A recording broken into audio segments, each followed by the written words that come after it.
evening, everybody. Welcome into the Philly Friday Frenzy with Big Al here on the It's a Wrap Sports Network. I am Big Al at Big Al Sports with a Z on X for all you who really want to know what I have to say off screen, if you even care if I have to say on screen.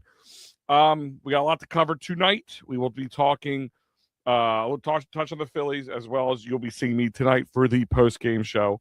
I will roll right into that as soon as the Phillies go. The game is over. The NFL games ends. Al will take over the reins and we'll be talking Phillies then. Aaron Nola on the struggle bus again tonight. Not a great start to this Pittsburgh series. They really have great starting pitching. The Phillies offense needs to get a little bit going, but Aaron Nola's struggles continue, and it's going to be no bueno for the Phillies.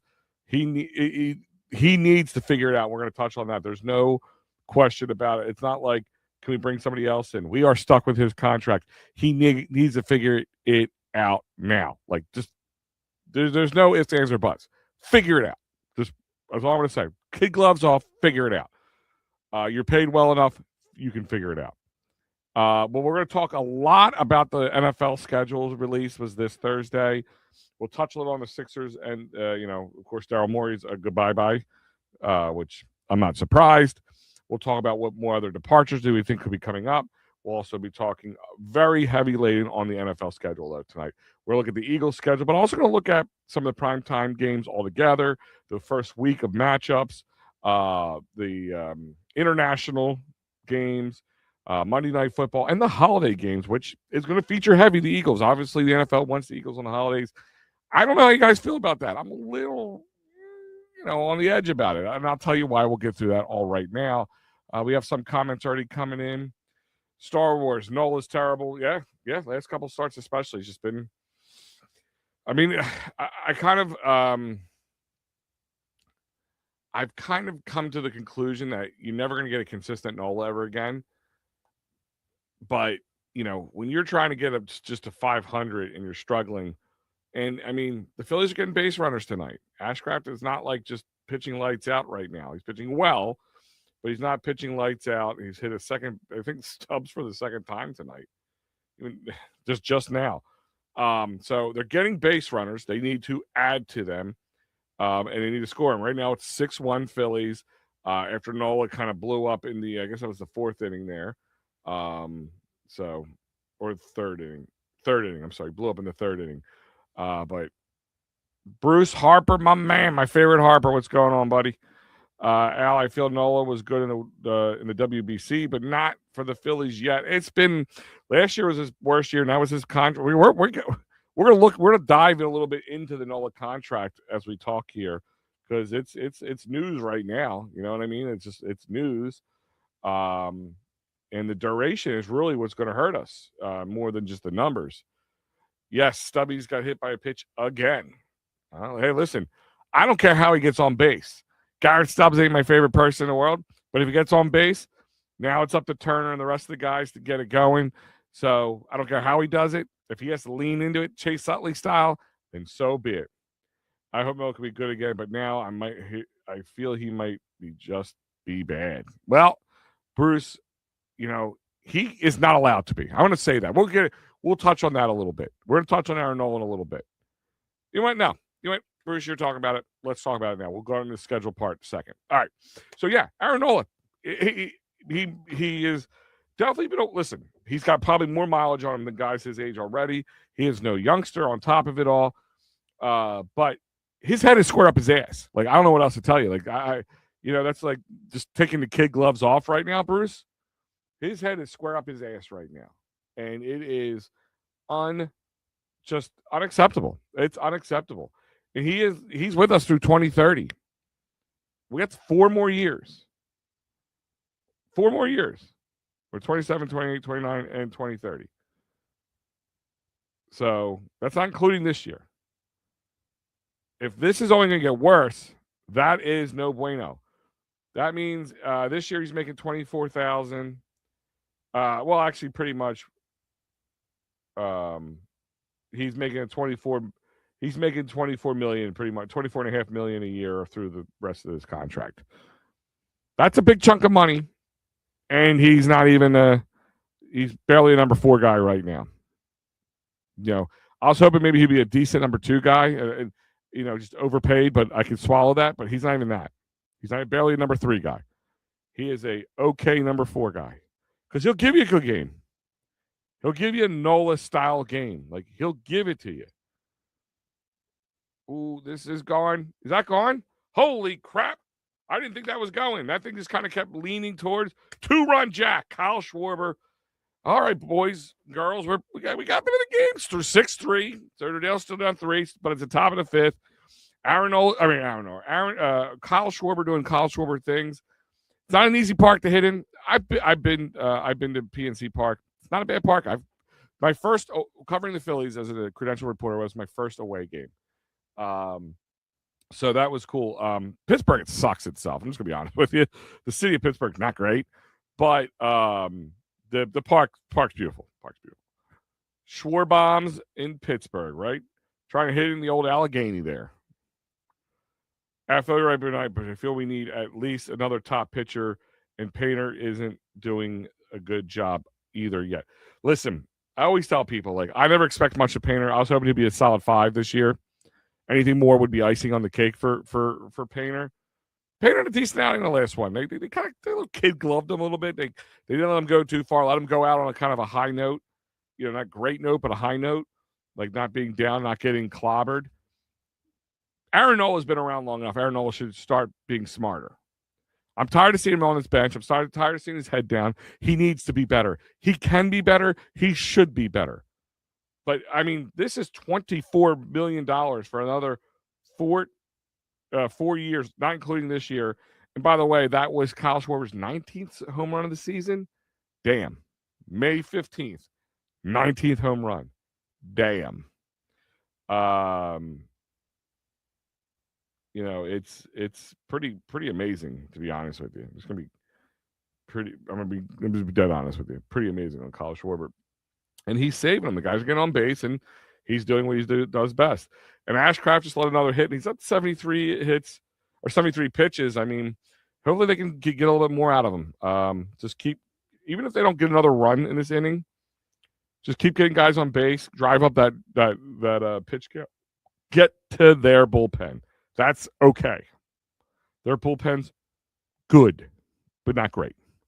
Their starting pitching rotation right now is like top in all the major categories. So that's what they need to do. And they need to keep fighting because this is a big series. We got a big matchup on Sunday. I'm going to be watching Sunday. I mean, my son's graduating. I want to wish my son Kevin congratulations. He's graduating from college. Newman University in Aston, PA here on Sunday. He's done. He's got A's across the board. He's a smart kid. He's a great kid. Very proud of him. So he is graduating on Sunday. So I'll have to watch this on my phone because it is a big matchup. The old guard versus the new guard. Wheeler versus Skeens. It should be an interesting matchup. But back on to where we're going. Al, maybe we can come back and if we win and not give up any more runs today. Listen, that's on the bullpen, man. Can they do that? Can they save it? And can the offense keep digging away? I mean, you just cut the lead in half to 3 runs. You still have 6, 7, 8, 9th inning, so there's time. What steroids is Schwarber taking? I'm surprised he's not getting P tested regularly. Randomly P test, to be honest with you, Dave. Like, Bohm still stinks. Bohm is on an 8-game hitting streak. He's doing okay. Listen, keep him in that 7, 8 spot. I'm okay for right now. We got, with the lineup tonight, with Amundo's in left field. No Garcia in the lineup tonight. I don't know if this is kind of like what they did with Bohm. Here's a guy struggling. Let him sit a couple games. Is that what they're doing with Garcia to get him going? I don't know. But Aaron Nola, no, I know he's in cleanup today, Star Wars. I'm aware of that. I'm okay with him there. But, I don't like him in that cleanup spot. I don't. But Aaron Nola needs to be better. Short and sweet, be better. He just comes out like he's always pitching from behind. He's pitching nervously. You have to have some confidence. Like, go to Zach Wheeler, just kind of model his attitude a little bit.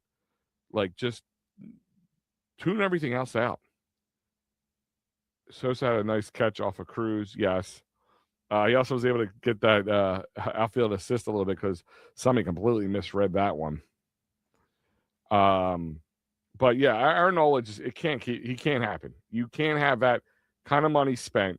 $172 million total, $24.5 million a year from 24 through 30. I mean, this is going to be a long. I mean, it's $1 million. It's $100 million. We still got on the books with him, not including this year. Bohm could be good, but first I feel he has to face his parents who stole his money. Yeah, that's the problem. I said, listen, I'm never a huge Alec Bohm fan, but there's definitely got to be some problems, and that's, unfortunately something he has to work through. I mean, no offense, and I'm trying to be like, not to sound completely douchey about this comment I'm about to make, Bruce. But Aaron Nola, Alec Bohm, that's no good. That's no good.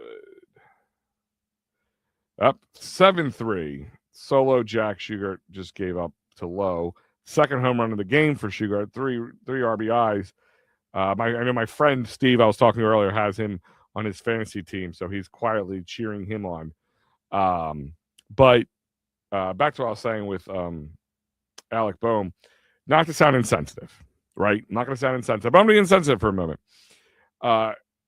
All you guys in the chat, anybody listening, raise your hand. If you had your parents steal money from you, a lot of money from you, right? And you allowed it to affect your job, would your job feel bad for you? Would your job allow you to, listen, people have mental issues and they get help and their jobs will help them out there. But if your job's paying you 20, or not, him is like 15, 16, 17 million, whatever, if you're paying you millions of dollars, you got to learn to shut that shit out. Just check your feelings at the door, deal with mom and dad off field, in between games, in between, whatever. But you need to shut it down. Like, I'm not trying to be insensitive, but his career's on the line. It's not just millions of dollars his parents, allegedly stole from him. It's the millions of dollars that he's going to be losing out on because he'd be lucky to get league minimum anywhere else. And that's scary to me because you know what happens? The Phillies do get money off their books next season, but one other problem that the Phillies are staring down the barrel of that's kind of connected to the situation is Aiden Miller. According to ESPN, he is experiencing slow recovery from his low back injury and has paused baseball activities as the front office exercise extreme caution, per ESPN. I mean, they're dealing with Kyle Backus on a 15-day DL, which whatever on that. Zach Pop, strained calf. And Trey Turner was recovering from a sickness, but he's fine now.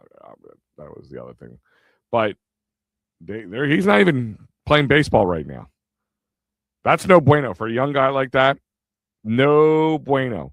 I really think the Phillies were hoping, like, Bohm doesn't work out, we can pull him, trade him, get rid of him, DFA him, whatever term they want to use, and bring Aiden Miller up and let him play this season. But he might have to play baseball again. I mean, lingering back problems for a heavy hitter at his age, no bueno. We got to hope for the best for that boy because they put a lot of money, they put a lot of eggs in the Aiden Miller basket when you could have traded him away. But now, listen, nobody's playing on a back problem that reared its head, so you can't really blame anybody on that.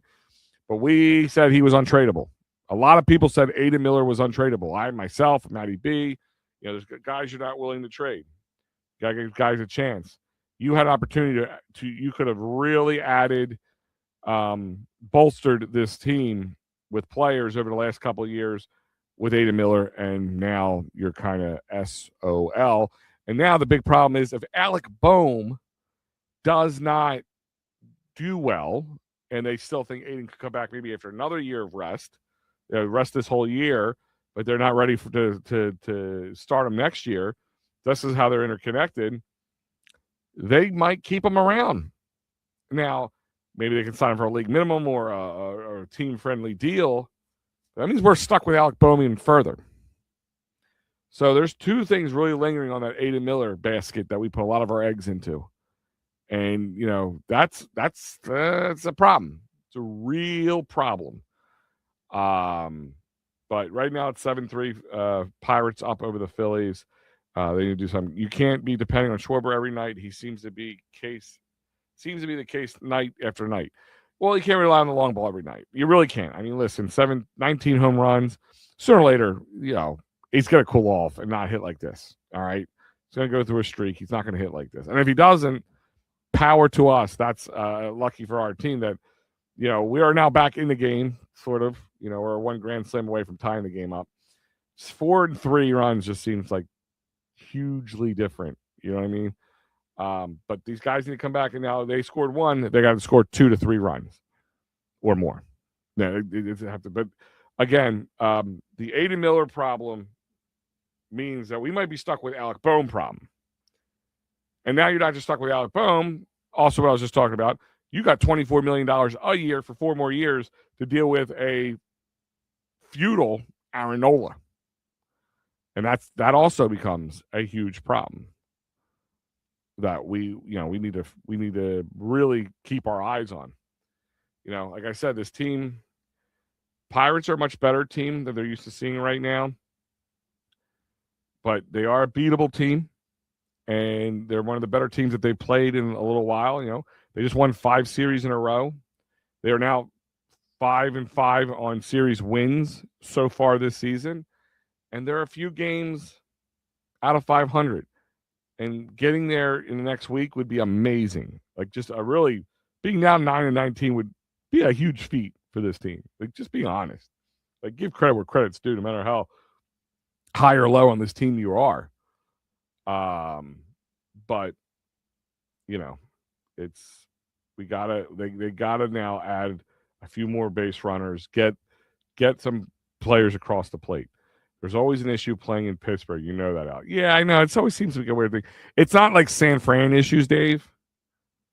But when you're a team that lives by a long ball, it's not the yard you want to live. You want to do that. And right now, I mean, Kyle Schwarber is bucking the trend.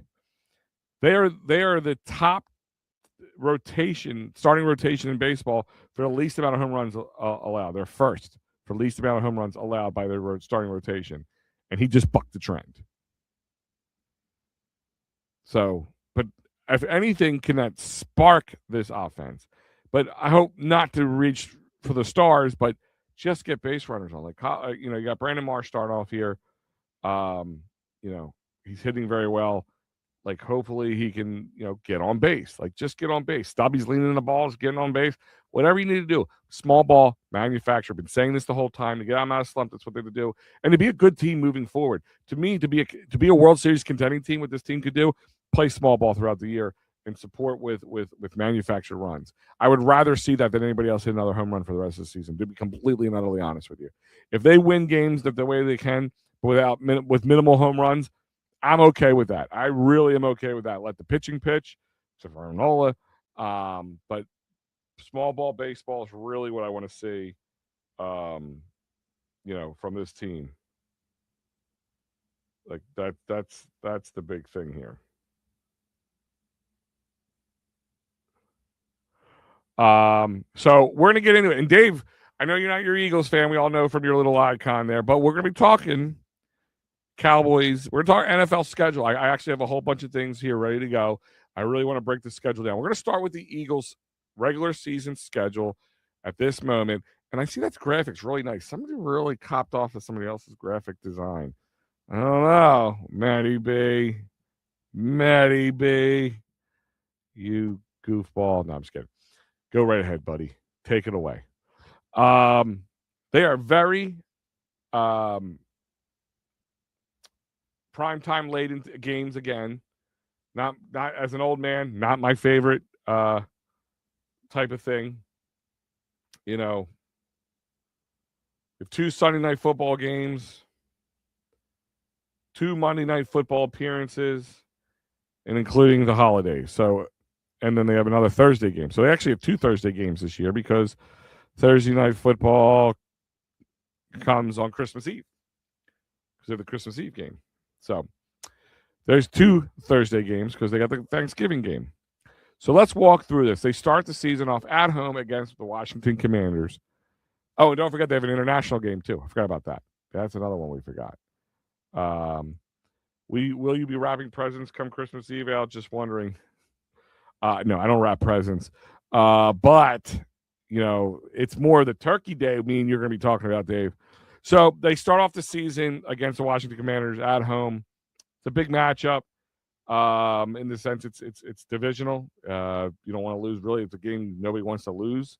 It's a game where things are new. Like I think that's what I said. The 2 hardest games ever to predict or bet on are the first and last games of the season. Last game is because you don't know who's going to be playing because guys could be out. Blah blah blah. But the first game is everything's still new. We know the first few weeks of the NFL is kind of like spring training because guys don't really get much time under their belt.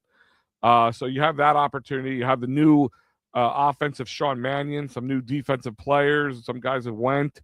So you don't know. So it's an important game. I mean, Eagles and Dallas were close last season. Dallas kind of dropped the ball. They could have won that game, to be completely and utterly honest with you. I was at that game. That was the Spitgate with Dak and Carter. But there's a big one. And then that's a Sunday afternoon, 4:25 game. Okay with that. I think they have like 5 1 o'clock games at this point, unless they flex or final game of the season. Then they're at Tennessee Titans. Okay, not a bad game to have. But then it's Monday Night Football, 3rd game of the season, September 28th, against Chicago in Chicago. Yeah, that's a tough one right there. I mean, Tennessee Titans, the one plus. It's a home game for them, but they're still not a great team. I'm not really super worried about it. But then they come back on the 4th, a week later for Sunday 1 o'clock game against the Rams. That's going to be a tough game. And then it's Jacksonville and usually the way they line these things up, I might be going to the Christmas Eve game. All right, Adam, good for you, brother. The Jacksonville game is the London game. The one thing I've noticed is that there's they kind of make like mini buys out of these international games from sometimes. Like they make sure like the week before is a Thursday game. So there's like an extra few days for them to rest because of traveling and all that, or the next one's going to be a Thursday game, something like that. But they don't do that. So no rest for the weary. They'll be in London for 9:30 a.m. That's right. Kegs and eggs with the Eagles versus Jacksonville. So that makes things a little tough. International games. 1 o'clock Sunday after that against Carolina. Carolina's a much better team. They've added a lot of pieces defensively. I wait to see if there's any little sophomore slumping with them. I really think, not sophomore slumping, but coming off a big season, can they continue it? That's the question we need to answer. Carolina, same kind of question. Much better season, playoff laden team.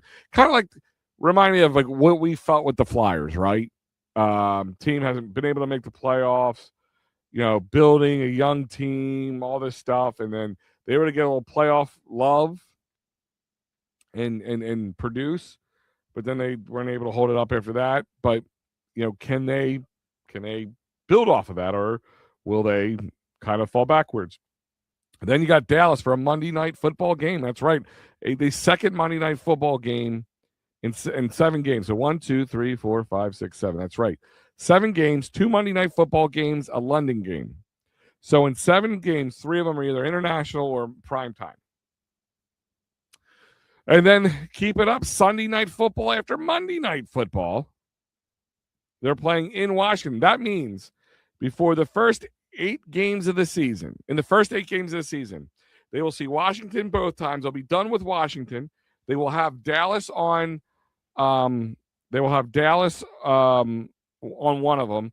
2 Monday Night Football games, a Sunday Night Football game, and a London game. I'm not loving the schedule. I'm just being honest. I'm not loving the schedule. I'm not saying they're going to lose or I'm not making excuses. I'm not loving the schedule personally. I thought they would have their bye week after the London game. Well, that'd be to me a little too early, but We'll get to that in a moment because we're coming up to it because we're about to talk about it. Yeah, Mr. Lamb dropped 2 key balls in that game, and memory serves me correctly. He catches one of those balls, Dallas gets the win. I believe, ifs and buts, candies, nuts, Dave. It's, that's the way it goes. I mean, the ball doesn't always bounce in Dallas's way. You know it better than anybody. You are a Dallas fan. But, yeah, no, you're absolutely correct. If they catch that ball, it's a different story. But, so like we said, week 10 will be the bye, but the day before that, or the week before that, week 9 is against the Giants at home before they go into bye week. So bye week's week 10. So for the first 9 games, you got 4 different divisional matchups and 3 primetime matchups. Well, technically 4 if you count the international game. So 2 Monday nights, a Sunday night, international game, as well as 4 different divisional games. Then the week 10 going to be coming kind of good time right there in the middle of the season a little bit. Gives you a chance to lick your wounds. And you head out to Pittsburgh, who the Phillies are playing right now, down 7-3, bottom of the 6th. Bolin is pitching right now for those who are following me. And, of course, once that ends, I go crazier with the Titans final. Thursday, and then you got Thursday night Thanksgiving game, November 26th, Thanksgiving. A little personal thing. The last time Dallas Cowboys hosted the Eagles on Thanksgiving was when I got married. I got married that Black Friday. So, and we won, if memory serves me right, Dave. We did. 4:30 game. We'll be ripping into those turkey legs, stuffing ourselves full of stuffing, cramming cranberry sauce down our throats on our 47th biscuit.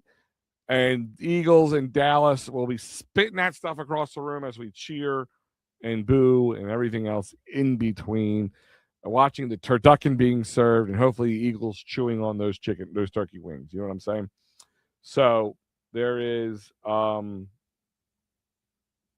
your third. So now, not only by that time, that means you are done with all your divisional rivals except one more Giants game that's coming at the end of the season. So by week 12, all your divisional games except for the Giants are done. So before you even get to December, there's not only one more divisional game to come, but it doesn't get much easier. So you're at Dallas, then it's Sunday afternoon in Arizona, at Arizona. Not really worried about that as much. I'm not predicting wins. Here you go. Yeah, you got that win. Thanks, Dave. Indy, 1 o'clock game on Sunday the 13th. They have a Saturday night game, 5 o'clock game, December 19th against the defending Super Bowl champions. Bacon, eggs, and sausage during the London game. I guess bangers and mash, or is that more of an Irish thing? I don't know. Yeah. I mean, there's a lot of different odd games, but one of them, Saturday night, 5 p.m. primetime game, December 19th, right before the holidays. Couldn't be any worse timing, but against the defending Super Bowl champions, which we'll see if they take a step back or not. I'm not really worried about who we're playing, but yeah, it's a 5 o'clock Saturday night game against Super Bowl champions, Seattle Seahawks. Thursday night, December, Christmas Eve. So now you have Saturday night game. Then you have a Thursday night game, Christmas Eve, against the Houston Texans in Philly. So now you have Thanksgiving and you have Christmas. So both your holidays are going to be revolving around your Philadelphia Eagles. Okay? So that's another thing to worry about. And plus, the Sixers are playing, like, if you really care, whatever. And then January, then they don't play again until January 3rd. That's right. So that's like, what is it? 7, 8, 9, 10 games. 10 days later. Yep, 10 days later. Sunday night football. Not even just Sunday afternoon at San Fran. So it's a little bit of a gauntlet there at the end of the season, if you ask me. I mean, from Thanksgiving on, there's no, I don't want to say give-me's, but maybe the Arizona game, Indy, depending on how well they play. But Houston, maybe, but it's timing. That's, I mean, after so Thanksgiving you got Dallas, Arizona, whatever, Indy maybe, but then you got Seattle on a Saturday night. Then Thursday night, Christmas Eve, you got Eagles 8:15, which in my eyes is, I guess, not terrible because I'm just thinking personally for myself. By then, you're out of church. I've eaten dinner for the most part by this point. Now I can just sit back and just watch the game. So there's that, and chill out. But it's still like, it's a night. I don't want to deal with the sports and stuff. I got a lot of stuff going on. Brandon Lowe is killing the Phillies, 2 home runs. Yes, yes, thank you. Yeah, I don't need a reminder on that one. Honestly, Al, 17 games is much more. These players is too much for these players. Just my opinion. Listen, with this kind of, it's so different with football. Yeah, I mean, I'm not going to argue, Dave. To be honest with you, I'm not going to argue.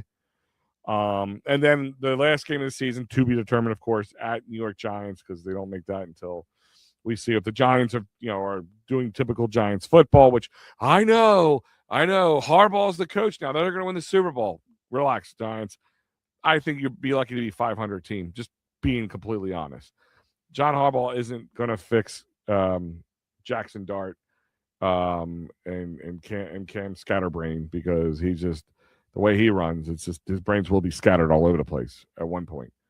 That's talk about not healthy for somebody. But depending on how the Giants are, that could be a 1:00 nothing game. But yeah, just it was a strike him out, almost throw him out, but then it led to an error that put the man on third. Man, woo! Learn to talk, Al. So that is the Eagles schedule.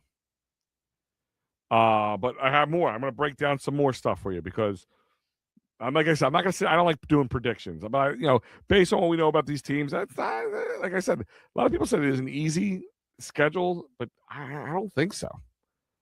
I mean, teams that I'm not really worried about: Tennessee, Jacksonville. They had a better season last year. Let's see if they can do 2 in a row. Arizona. I don't look past any division, even because they are divisional. I mean, New York did win a game last year, caught us at a good time. Got San Fran. It doesn't make it easy. You got the defending Super Bowl champs. You got 2 games on 2 holidays, and you got 2 Monday night footballs, 2 Sunday night footballs, and Thursday night football, which is, of course, Eagles Christmas Eve. So, yeah. Listen, from a fan standpoint and from a player standpoint, not super thrilled with that schedule. Nope. I got Phillies post game with the Gobbler after this game. Sorry, Al. You're doing the Phillies post game with tell Pat I said hello.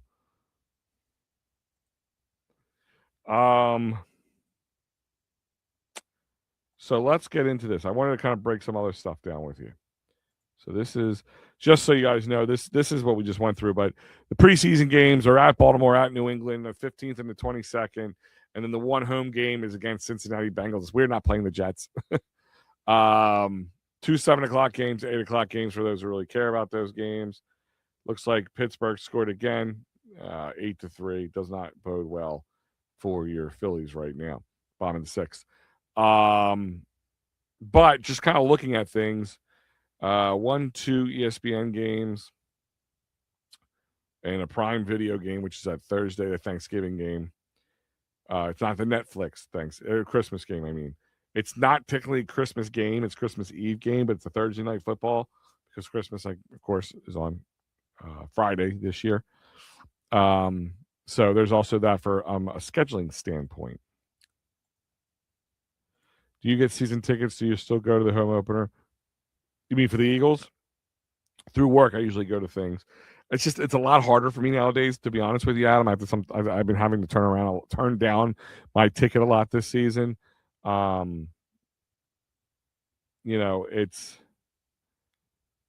It's harder being a father, taking time off, it's a whole day, as you know, better than anybody. It's a whole day event. I mean, any game, you got to leave 2-3 hours ahead, and you got to go to the game, and then you got it for 3 hours, and then it's a 2-3 hour jaunt home. So it's like I can watch 3 football games in the amount of time it takes me to get there and get back home. And I don't live that far from the stadium, so that's the other thing. Bone playing soccer. That's better than pokeball in the field. This game is not going well. It's going to be a angry post game show at this rate. Harper just missed that one.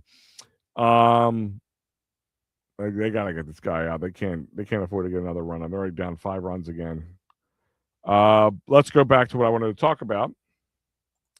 So here's Sunday night football lineup. I want to talk about some of this stuff because Sunday night football is usually a pretty good matchup. They do start the season week 1 with the Cowboys and Giants in New York. Of course, because it's a NFC East rivalry. It's Harbaugh's first game. You know, Giants fans think this is an omen that they're starting off with New York. They must really like us. No, they're getting you before you suck so bad they don't care in New York. I'm just being honest. Like Giants fans are getting really to be as delusional as some Cowboys fans. Sorry, Dave, but it's true. It's 2 hours in the 6th. Yeah, no bueno. But then it's Chiefs Colts week 2. Maybe a good matchup. I mean, the Chiefs. I don't know what's expected with them with Patrick Mahomes injury. You got out of it. Good. All right, there we go. Got out of that without giving up any more runs. Then it's the Lions and Panthers. Lions need a bounce back here. See the the Rams and the Broncos. I think that's going to be a great matchup. Week 4 brings you Lions and Panthers. Lions need a bounce back. Panthers need to see if they can keep moving forward. Could be a good game if both teams play the potential. Ravens, Falcons. I don't understand the Falcons. Whatever on that one. The Ravens. They got a lucky one. The Cowboys get another Sunday night football game in 6 weeks. There, Dave. 6 weeks. You got 2 Cowboys. They're all away games for them, but they're playing Green Bay. They're in Lambeau. That's no bueno for you guys. I mean, listen. I know you guys have 3 at this point total Sunday night football games, and unless you get a Week 18 one, which would make 4, which would be ridiculous. But Green Bay, it's a good matchup. It's a good game worth watching, just from a football standpoint. KC has another Sunday night football game. They got to go up against the defending champion Seahawks. That's just not winner for them. Then Week 8 is the Eagles Commanders Sunday night football. Week 9, Tampa and Chicago could be a decent matchup. Week 10 is Steelers Bengals. Not really jumping up and enjoying it for that one, or rescheduling it. Not must watch TV, and as far as I see, who's even the Steelers quarterback? The Steelers don't know. The Vikings are playing San Fran on Week 11 in Mexico City. Patriots Chargers, that could be a good matchup. Houston Steelers 4 weeks. In 4 weeks' time, they have 2 Sunday night football games. All right. You don't have a good game. I don't have a good game? Or you mean I don't have a good game to call the final? Yeah, at this rate, it doesn't look good, does it, Star Wars? Then it's Buffalo, Green Bay. It's going to be a decent matchup. Division rivals, Lions with another Sunday night football, and the Vikings. They got 5 weeks. They get 2 Sunday night football. I don't know how they pull that off. Some odd matchups for Sunday night football, just to be completely honest. Then it's Cowboys and Jags on Sunday Night Football Week 16. And then, of course, the Eagles again. Exactly. Not exactly. I'm sorry. Week 17, Eagles at San Fran. Both of them are away games for us, by the way. Both Sunday Night Football games are away for the Eagles. Yeah. The boys end the season with the Commanders, so it could be fixed depending on the record. Flexed. I'm sorry, flexed. Yeah, I mean, if the Commanders don't have a bounce back year, it could be a really good matchup. It could be a good matchup. But either one of them are not doing well. No, it depends. It depends on if it has any bearing on the standings or anything like that, or playoff ramifications. And of course, week 18, they could be them. It could be. It doesn't. It's TBD, to be determined. So that is your Sunday night football lineup. Let's look at the Monday night football, the NFL Network games, and ESPN has wild card playoffs, divisional playoffs, and the Super Bowl this year. We all seen that lame commercial. But week 1, Broncos Chiefs, September 14th. Again, if Patrick Mahomes was healthy, that could be a great matchup. Then week 2, Monday Night Football. Giants can. I look. It's all in the beginning of the season. I don't think. There is one. They got two Monday Night Football games. Man, they really think with New York getting John Harbaugh, there's going to be something special happening. I think it helps them, but I just don't see them being that great this year. I don't get it. I'm not getting it. But it's Giants Rams. I think the Giants get slaughtered that day. And then of course Eagles Chicago, September 28th, week 4. Week 4 brings us Saints and Falcons, snooze fest for Monday Night Football there. Week 5 brings us hold on one second, where'd it go? I'm sorry. Week 5 brings us Buffalo and Rams. So Rams got two Monday Night Footballs in the first 5 weeks. Then it's Commanders San Fran, week 6. And then Eagles Cowboys, as we talked about, in Philly on week 7. Bears and Seahawks on week 8. Bills and Vikings in week 9. And that's 4 Monday Night Football, or 2 Monday Night Football in 4 weeks' time for the Bills. Week 10, Chargers, Ravens. Could be a matchup, important. Bengals, Washington, depending on how well those teams are doing. Week 11. Another NFC South matchup, Bucks and Panthers on week 12. And then the Cowboys have week 13 in Seattle against the defending Super Bowl champion Seattle Seahawks. Week 14 has the Steelers and Jags. Week 15 has the Pats and the Chiefs. That could be interesting. Week 16, Giants and Lions. All right. And then on my birthday, I guess it's on a Monday this year, January 4th, Houston and Green Bay. That is the final Monday Night Football game. They have an NFL Network games on October 4th, which is a Sunday night game or Sunday game. I guess those are the international games. I guess that makes sense. Okay, my bad. I was wondering what that was. So international games are on the right here with the NFL Network. First one is Colts, Washington, Eagles, Jags, and Houston Jags, Steelers and Saints on week 7, and then week 9 Bengals Falcons. Not all the international games, but that's it. Those ones are the ones the NFL Network is carrying. So that is your Monday Night Football lineup. And this is week 1. So the week 1, you buckle in. You haven't had football it's been all off season since the Super Bowl. You're gearing up not just for Eagles football. Yes, the Jags in London. But you're gearing up for football. Sit down, enjoy a Sunday full of football. Of course, it's your Super Bowl matchup on Wednesday, September 9th. I'm sorry, Super Bowl rematch, I should say. Pats at Seattle. Then you have Sunday the 13th. 1 o'clock games, 1 p.m. games, whatever. Bears, Carolina, Saints, Lions, Ravens, Colts, Falcons, Steelers. Then your 4:25 games is Arizona. Is that another home run? Did Kyle Schwarber have 2 home runs tonight? 2 2-run jacks? Oh, hold on. Hold the phone. Here we go. That's 20 home runs on the season for Kyle Schwarber. May 15th, 20 home runs. That's crazy. How are the people like? How is he not just getting walked anymore? I'm going to take this graphic down. We'll come back to this in a second. For those who are following along with me, the Phillies are currently playing right now. Phillies were down 3-8 to the Pittsburgh. It was 3-6 after Schwarber hit a 2-run jack. Then they let up a couple more runs, which now are going to cost us because right now it is 5-8,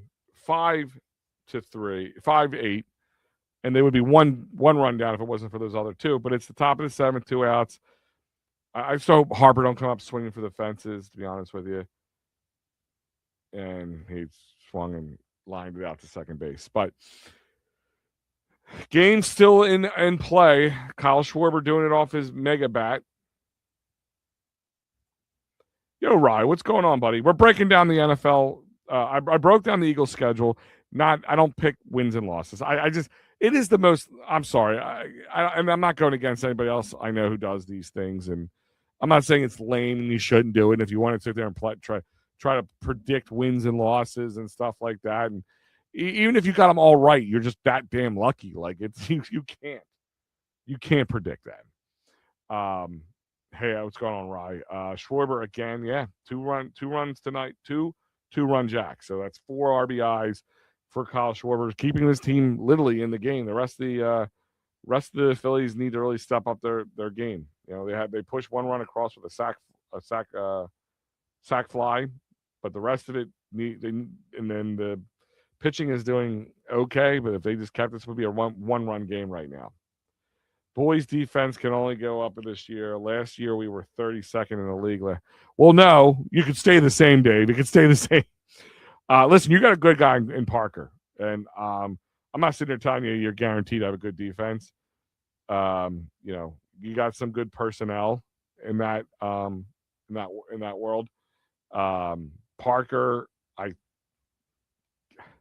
here's the thing is, I'm not sitting there saying the Eagles were right or wrong, but I believe if he was the heir apparent of Vic Fangio, they would have said something like, don't go anywhere.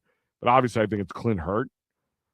So I don't know if Parker can translate in 1 year to a good defensive coordinator after, after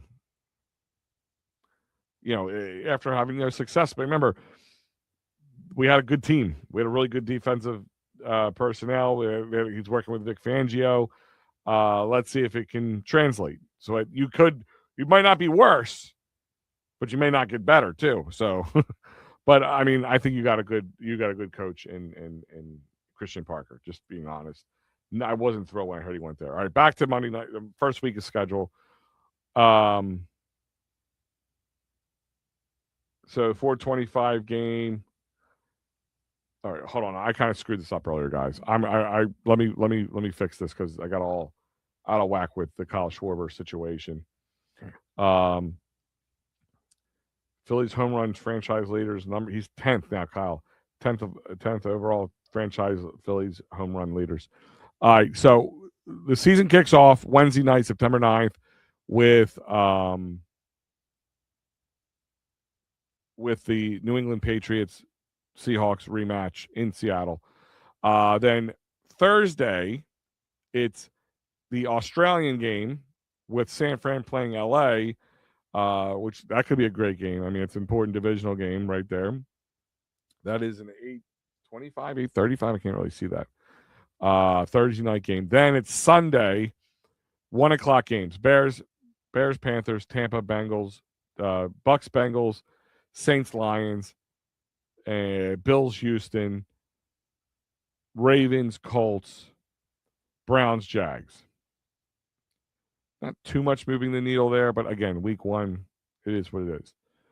4:25 game, Arizona, Chargers, Dolphins, Raiders. Okay. Guess Raiders will be fun for the first week or two. Green Bay, Vikings, there's a divisional matchup.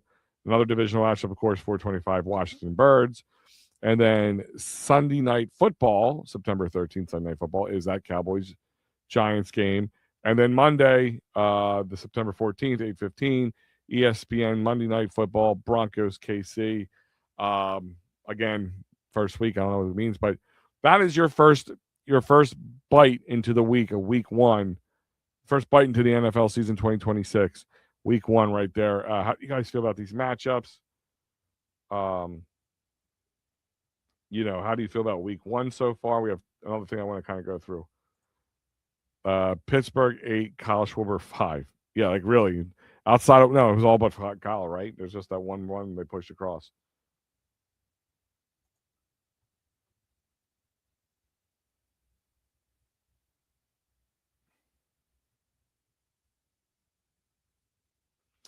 Bottom of the seventh. So they only got 6 more outs,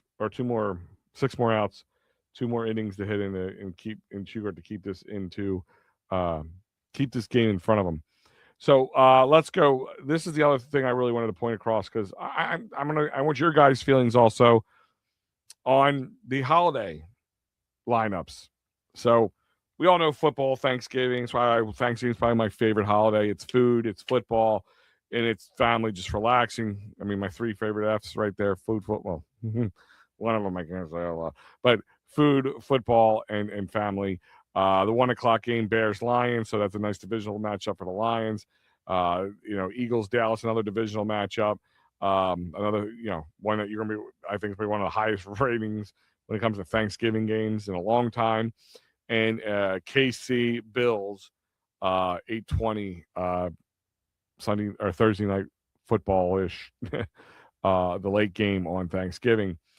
Don't hate them. Don't love having my Eagles part of Thanksgiving. Just puts extra stress on me on a stressful day when I'm supposed to be relaxing. Kind of why I like Thanksgiving football games.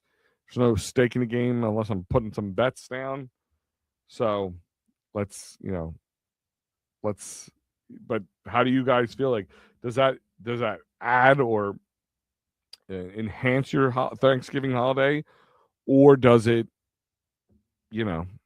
take away from it, or middle of the road, don't care? Christmas schedule. Now, Eagles technically have a Christmas Eve game, which would be Thursday Night Football. That's why they're not on this list. So, are you happy that would you have preferred them to play Christmas Day or Christmas Eve? Which one would you have preferred? 2 Netflix games, which is Green Bay, Chicago at 1:00, Buffalo, Denver at 4:30, and then Fox has the late game 8:15. Rams, Seahawks. Rams got a. I mean, I know the Seahawks are defending champions, so that makes sense that they're all over the place. But Rams, I mean, they're the darling team of the league right now. What are your guys' thoughts? Christmas Eve. No, I know that. I know they're on Christmas Eve. That's why I pointed out it's more of a Thursday night football game. It just happens to be on Christmas Eve. But my question is, does this enhance your game, your Christmas Eve Star Wars? Does this,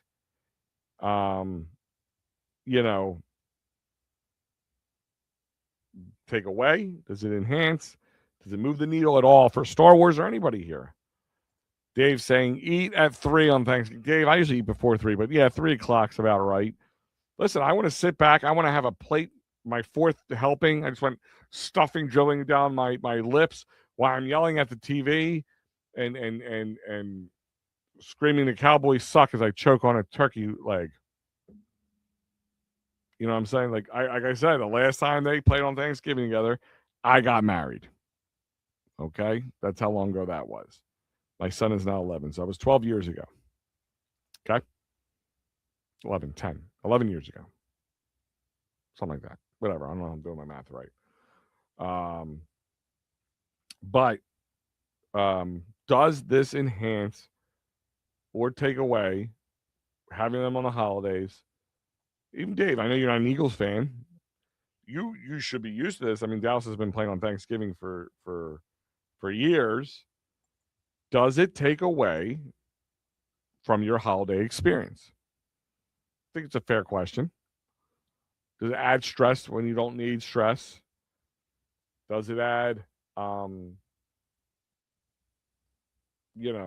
it add enhancement to this? Let me take this game graphic down and answer a question here. Let's go Eagles. I get it. Let's go Eagles, Star Wars.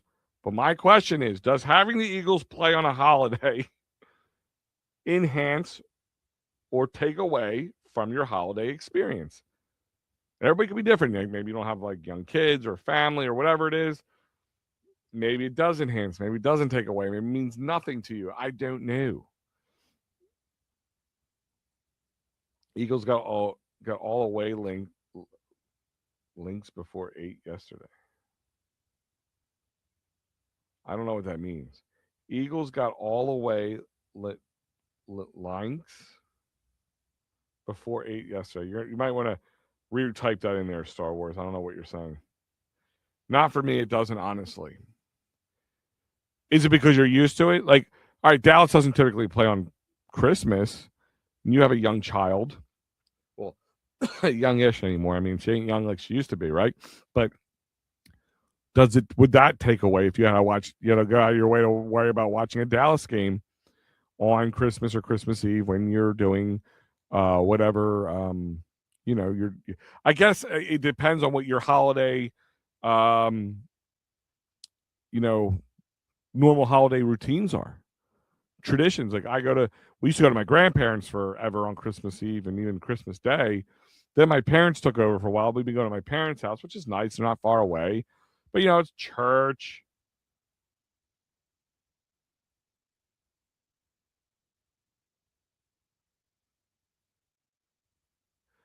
As a Catholic, I go to church, and that's pretty early. And then dinner is probably around 7:30. So I can, kind of like you said with Thanksgiving, I'll probably just getting done eating at least the dinner, maybe having dessert. But that's, it's a football game. So now it's 2.5, 3 hour long game.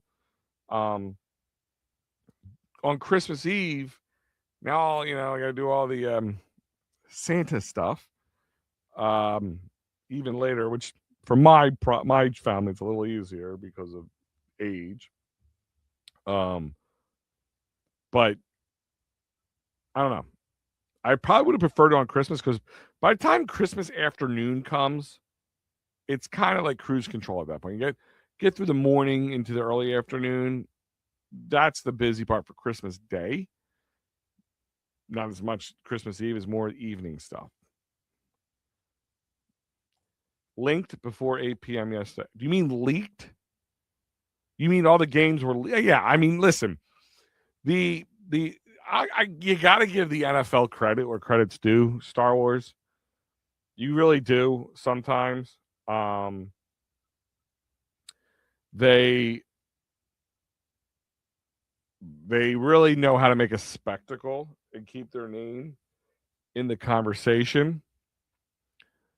Even in the off season, I mean, after Super Bowl, you have, before even technically free agency, you have legal tampering day, which is an oxymoron on its own. There's that, but then it's free agency. Then things kind of calm down. A little free agent moves here and there. Then it's the draft, and the draft is one of the most watched things. I mean, more than games, more than outside the Super Bowl, just more than most baseball games all season long, hockey games all season long, basketball games all season long. It is a spectacle. And it is fun, though. Don't get me wrong. Whatever they do it right. Then it's like a little quiet. Then it's OTAs, and then, preseason workouts and all that stuff start up. And you're getting jived up. Oh, I'm sorry. I completely forgot. We were just talking about it. Then it's the schedule release in May. And yes, they leak everything on Twitter. Some stuff's fake, some stuff's real. But they do these little leaks. Adam Schefter puts things out. It looks like the Eagles got an international game. Oh, looks like this is going to happen. Then you can start kind of building. All right, we know things that are pretty definite at this point. Like, out of the 17 games, we know maybe 7 or 8 of them.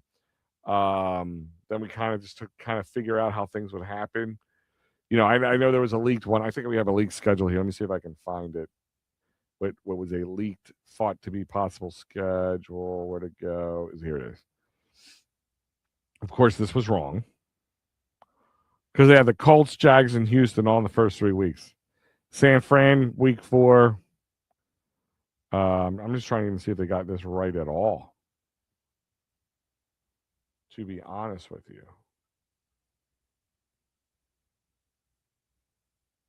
One second here. Trying to pull up the picture. Sorry, my computer's going a little slow right now. So there it is. So they weren't even right on that. They had Tennessee in week 10. I'm trying to see if they get anything right. No. So far, I'm saying Panthers week 6. I think that's about it. Panthers week 6. Well, of course they got. Well, they put Giants Thursday night football in week 7. That's wrong. Cowboys on week 8 for Sunday night football. Well, they were off by a hair, by a week on that one. Steelers in week 9. That's wrong. They're the bye week, not until week 14, so that was wrong. They're the Rams week 11, wrong. Cardinals 12, wrong. Dallas week 13, wrong. Week 14 being the bye, wrong. They have Washington in the season, that's wrong. Seattle in week 17, that is wrong. Kind of wish it was right. And they had that as a Sunday night football game. Saturday night. And then they had the Bears playing us on Christmas Day, 4:30.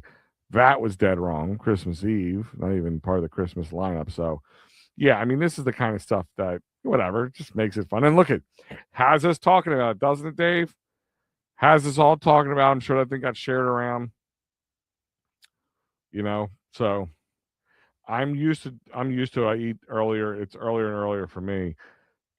Yeah, I get that. I mean, Thanksgiving is, like I said, is one thing in my eyes, Dave. Christmas Eve versus Christmas Day.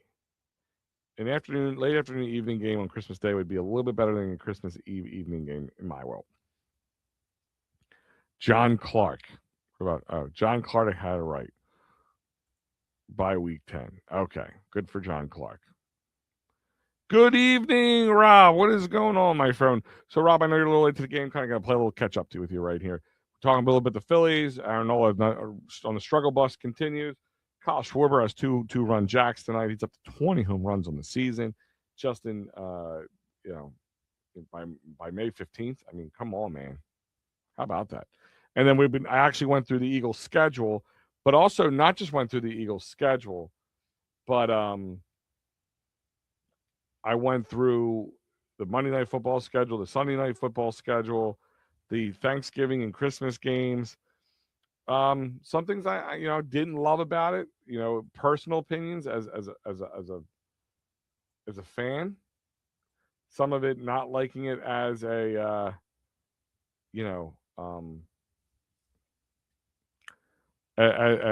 from a team standpoint, from a competitive standpoint, not loving it.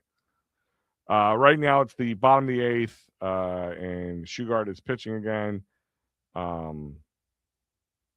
No outs for the Pirates. Phillies just fouled in bottom of 9. So pretty much they have to get through this unscathed, and hopefully they can score 4 runs, or at least 3 runs to tie it up in the top of the 9th, and keep the Pirates, if they don't score more, keep the Pirates from scoring another one. So a lot of ifs, a lot of buts, a lot of high asks on that one, right, Rob? I am not a fan when games get leaked out. I'd rather be surprised. That's just me. Well, listen, that's the problem. Let's talk about the draft for a second. I mean, the draft is leaked out. Minutes, you might be on two. There might be 2 picks ahead of you. If you watch on Twitter, I break out the Twitter. What's that called? Tweet deck. And they get some of the guys, the leakers that put things out, Albert Breer, things like that. And you know who they're picking before it's announced on TV. That annoys me. When I was content creating, doing the draft, I had it up because I wanted to talk about it as live as possible, have stuff prepared for it. Now I'm just like, I don't even want to look at Twitter while I'm doing it. Just being honest. It does take away from the game.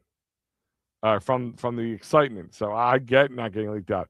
The games, listen, I like how they try to make a spectacle out of the schedule release, but like you said, most of it's pretty leaked beforehand. It just becomes firmed up. So that I really don't care about as much because show me the damn schedule. Like I don't know why they make it, but again, they do it. And I mean, the other sports try to mimic the NFL, but fail miserably doing so. Show me one other draft you even know. How many times you're like, oh, MLB draft's going on right now. It's All-Star break. Or NHL draft's going on. Didn't the season just end? Same thing with the NBA. They listen. The NFL just does it right. Eagles playing on Thanksgiving, Christmas don't bother me. Again, it don't bother me, and I wish I could answer. Again, Rob, I think it's a more of a personal preference in the sense that try how I put this of your traditions, right? Like in the sense of I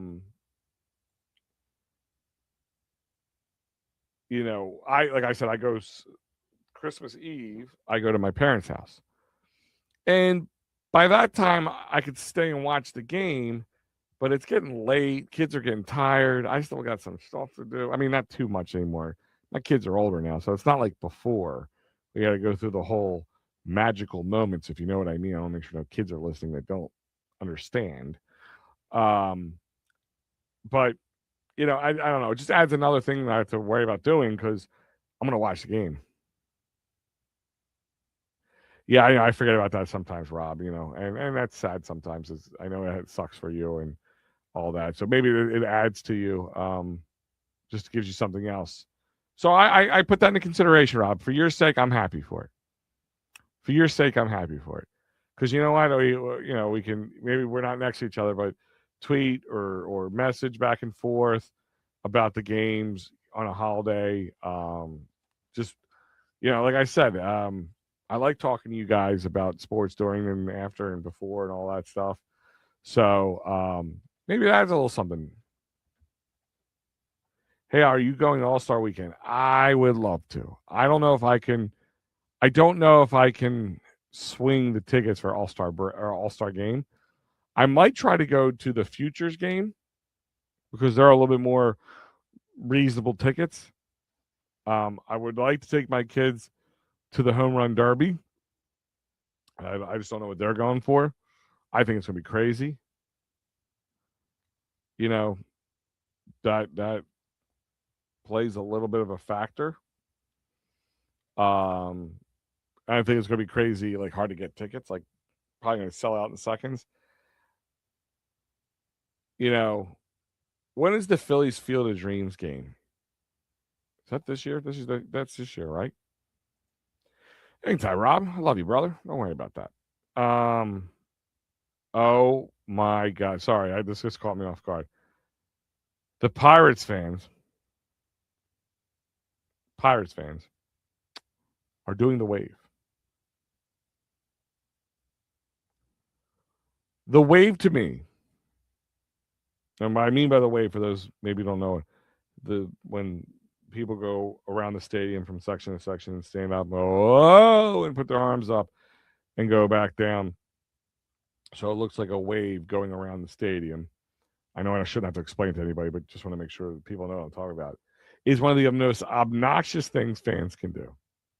It really is. Because it only can work in a professional stadium or, maybe a big college or something.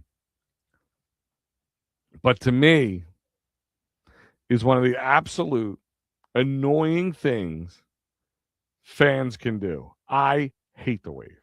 Hate. And I'm sorry if people don't agree with me or anything like that. But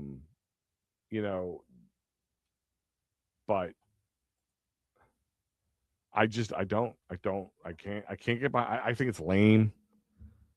It's just, I don't know, one of those things that just don't sit. I don't know why. I don't know why I can't stand it. Maybe it's cheesy to me, corny. maybe that's it. All right, Phillies end the eighth without adding another score. 8-5. Sosa starts. I think it's Sosa, Crawford, Turner, or something like that. Sosa, Crawford, Stubbs, maybe. Yeah, I forget what it was. So those three, we got to see if they can get them on base. Get on base. Small ball if they want to try to win this game. I mean, I love the fact that they fought back because they could have really rolled over. I'll give them that credit, but that's about as far as that's going to go. They need to win this game. End of story. I don't care if they're down by 10, 2, 1, up by 10. Foot on the throat. Don't stop. Phillies do a wave for Bryson Stott with the phone. Phillies do the wave for Bryson Stott with the phone. I don't know what that means. All right, I got post game with the Gobbler. I'll catch up with you. Enjoy your weekend. Well, you guys are competing with me for post. Now I'm just kidding. I don't care, Dave. I love you. Take it easy, bud. Tell the Gobbler I said hello. And good luck. Have a good post game.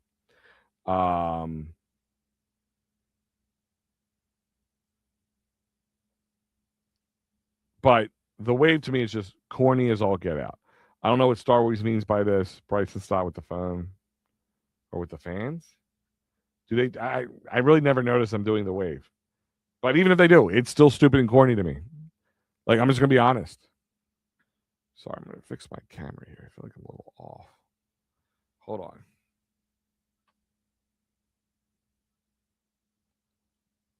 A little light peering through there's bothering me.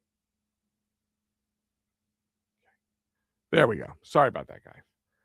Little technical difficulties. But yeah, we'll keep ourselves locked into the Phillies. We covered a lot on the post game or what's it called? The Eagles and the NFL big lineups schedule for not every game, but the holidays and all that stuff. That's all important stuff coming up. Real quick, Flyers. Small news. They re-signed Kalislav, Alexei Kalislav to the a 1-year, $850,000 contract extension, and a couple guys are participating in the World Championships for their globally with their respective countries. That's Porter Marone, Carl Grundenstrom, and Jack Berglund. So, other than that, we know how it ended. Tough series sweep against the Carolina Hurricanes. It's the one time you get swept with positivity going at it, but some injuries, man. Quite a few injuries leaning into this season for the Flyers. Owen Tippett's core muscle injury, internal bleeding. Though he's expected to be ready for the 2026-2027 season. But, I mean, I imagine what that is. But, yeah. Travis Knight fractured a rib and nasal fracture. Well, we saw how that happened. Emil Andre fractured his wrist and required surgery. Noah Cates fractured his foot. No surgery needed. And then Garner Hathaway with a fibula injury. Cam York with a rib injury. Trevor Zegras with an elbow injury. And Alex Bump with an MCL. So there's quite a handful of injuries the Flyers were dealing with. No competition here, Al. You know that. Now, listen. I'm not worried about it. Not worried about you. I wish the best for you guys. As I do this now for fun. This is no longer a business for me, Dave. And even if it was, I still wish you the best. You know that. The division is the division over for the Phillies, or do you think we can catch the Braves? So you mean winning the division? Well, at this point, with the 3 wild card games, the way things are going and how close this series is, I mean, they're 30-14 right now. They're tied 2-2 with Boston, the Braves, top of the 7th in Atlanta. I mean, it'll be hard. It really would be hard. I mean, there's 16 games over 500. We're not even over 500 yet. So, is it possible? Yes. Mathematically, of course, it's possible, Jose. I just don't think they're going to catch up to them. But I'm okay with that. Let's talk about that for a second. I'm okay with the Phillies. I actually would prefer them not to catch the Braves. Let the Braves. I would prefer having the Braves having their break, the Phillies have to play and possibly match up against them in the second round. After a wild card weekend, whatever you want to call it, wild card week series. Personally, than them winning the division. Like, that's just my personal opinion. Like, I think this team needs to be a little humbled. I think this team needs a little I don't know, fight back in the dog that we had in 2022 if they want to have any ounce of chance of winning the World Series. They have to get better. They got to add. They're going to have to add. They need a right-handed bat. I was asked by Matty B a few times. I know he's asked on his shows, what would you prefer to have? A right-handed bat, a third baseman, or another rotational pitcher? Now with Aaron Nola, I mean, that question becomes a little higher. But overall, I would rather have a right-handed batter. Just being completely and utterly honest with you, because we don't have that. Alec Boehm could get better as a third baseman. Aaron Nola could get better as a pitcher. They have the possibilities. They've done it before. We do not have a good right-handed batter. Now Garcia is pinch hitting, looks like for Stubbs in the 9th hole. See how this pays off for him. So I don't like talking about the games as they're happening. I don't want to call the game, but it's 2-0. One out, man on second. Like I said, Garcia did not start the game. He's pinch hitting for Garrett Stubbs. He's a career 263 average with pinch hitting. I just really don't hope he's not swinging for the fences. Just get on base. Get on base. That's all you can do at this point. Because at least if Garrett Stubbs are carrying Marchand can come in and catch, unless you want to bring JT in. I mean, I don't know. To catch if they tie this game up somehow. But I guess that's a problem you worry about after you tie the game up. If he hits a home run here, still 1 run. So that's why I'd rather see him get on base. Let's get him on base. Let the big hitters do their job. So it's full count for Garcia. See a little discipline here for him. But yeah, no, honestly, Jose, I would prefer them not to catch up with them. I think a little humble pie will go a long way. All right. Walked Garcia. First and second. That means tying run is out to the plate. Trey Turner, 0 for 4 tonight for those who are keeping count. He had a 1 run scored and a strikeout. So let's see what he can do. So we got Garcia on first, Sosa on second.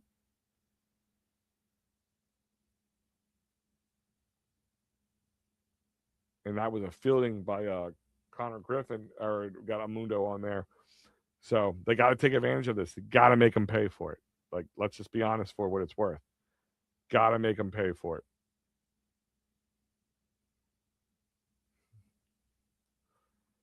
But first and second. So we got to see what goes on here. Al, do you think the Phillies win 90 games? Now, that's a different story, Rob. That is a different story. And you know what? It's one of those things, come talk to me in mid to late June. Let's see if they can get themselves back on track. You know what I mean? Let's see the big boppers do what they can do here. There you go. Base hit, Trey Turner. All right. Does that mean the bases are juiced? Yep, bases are juiced. All right, so here's my thing is Phillies have an opportunity to do something with it. And you know what? Let me start switching it over here. I'm not going to go live yet, or not going to completely change it over. But, we got to get ready for the final anyway, so we might as well do that. So here we go. He's been the hero of the night. He has been keeping this game in hand. Or I should say, in not getting away from the Phillies. Like, let's call it for what it's worth. He's been doing his job. So, guys, we are totally on the Phillies right now. You can ask other questions. I am not going to stop you. Come ask me this question, Rob, in mid-June. We got to see if how much of a hole they dig themselves out. If they're like 10 games above 500 at that time, I think they could hit 90 wins if they continue that way. So Kyle Schwarber. So what's going to happen? You got the bases juiced, 1 out. I mean, worst thing in this case is a double play, of course. Game's over at that point. They can't put him on base because you got Harper right behind him. I mean, maybe you could and take a 1-run shot and then take it with Harper, but then you're putting yourself in a losing position. So you've had to pitch. Soto has to pitch to Schwarber now. Now they could try to pitch around him, try to throw him junk because if you keep the grand slam out of play. But I really don't. I don't want him to hit a grand slam. Well placed gapper, be good for me. All right, first pitch. All right, ball 1-0, 1-0, 1 ball, no strikes. Again, I typically don't like doing this, but this is a clutch moment. Can the clutchness of the big boppers do their job? Schwarber has had of a game tonight. He's the player of the game as far as I'm concerned, no matter what happens at this bet. That's 2 balls and almost maybe a freebie on us, that one. This is where the big paychecks have to come in right now. You got to earn that paycheck. You got to earn that big. Listen, 20 home runs is great, but when these moments, these opportunities come to you, when your team's down, when Aaron Nola is down and doesn't give this team an opportunity, you're down 6-0, and you come back and tied up. There you go. Woo! 3 ball count. 3 ball count right there. They only have 1. So also one thing to keep their eye on. I mean, if it's very egregious, they'll probably use it. But they only have 1. They only have 1. What's it called? There we go. They walked in Schwarber. It is now an 8-6 game. 1 out. Still bases juiced. Here we go. Pirates challenge that? Are you kidding me? I mean, I understand you want to score, but that was a huge gap. Like, come on, man. What is that? I'm sorry. Was that Soto? I'm chewing him out if I'm the manager at this point. That's an egotistical thing right there. That's not deserving. Like, it wasn't even close. Come on, Bryce. We've been talking about Bryce's clutchness. There we go. Ball 1. Soto's not one to pitch to anybody. 22 pitches for him already. Still, I mean, like I said, the only thing that saves him right now is a double play. Come on, Bryce. This is the clutch moments. This is what we've been talking about for you. Ooh, that was a 2 balls. And that would have probably been a challengeable pitch right there. This is what I'm talking about. If I'm a manager, I'm letting Soto have it because that wasn't anywhere near the plate. And he challenged that because it was an egotistical thing. Now he could have challenged that. This should be a 1-1 count in my eyes. I mean, it might not have been. Oof. That was ball 3 in my eyes. That was ball 3. But at the same time, here we go. We need Bryce to tie this game up. I'm just being honest. I'm not trying to be a jerk to Bohm, but I don't want to see it. Oh, yeah, absolutely, Bruce. Absolutely, Bruce. Oh, whoa. No, wait a minute. Oh, off the top of the wall. Off the top of the wall. I thought it was a grand slam. Kyle, where are you going? Trey's scoring. Kyle, what the hell were you doing there? That was dumb. Come on, man. All right, game's tied up. Sorry, guys. I don't know if you were seeing that. What are they holding up for? Bryce was clutch there. I mean, it was inches away. Maybe they're looking at that was a home run. If that was a grand slam. Was that a grand salami? I don't know. I can't see where it was. Hold on there. Here we go. What are they trying to look at? Did this hit off the top of the fence? Did this actually go out?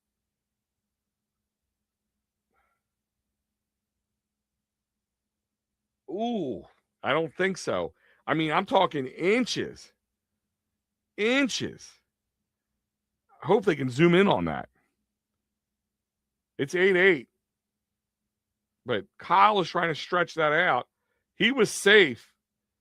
But he came off the bag. Like, momentum took him off the bag.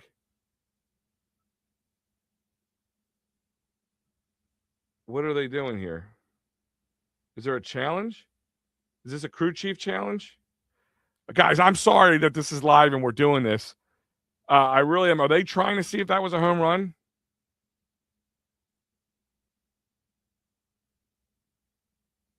Yeah, I think they're trying to see if this was a grand slam. Hold on. Ooh. Ooh, that is so. I'm talking about a baseball's width, dude. That is so close. I think that's not a grand slam. That last view really kind of looked like it was just off the tippy top. I'm talking 2 inches. They were 2 inches off, and that was just dumb on Kyle Schwarber.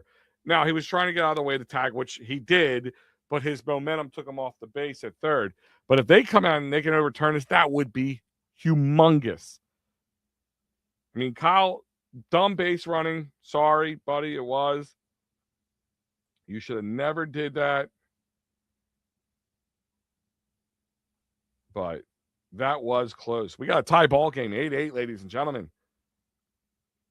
It's a replay review. I don't know if it's the manager's challenge or the crew chief. Hold on.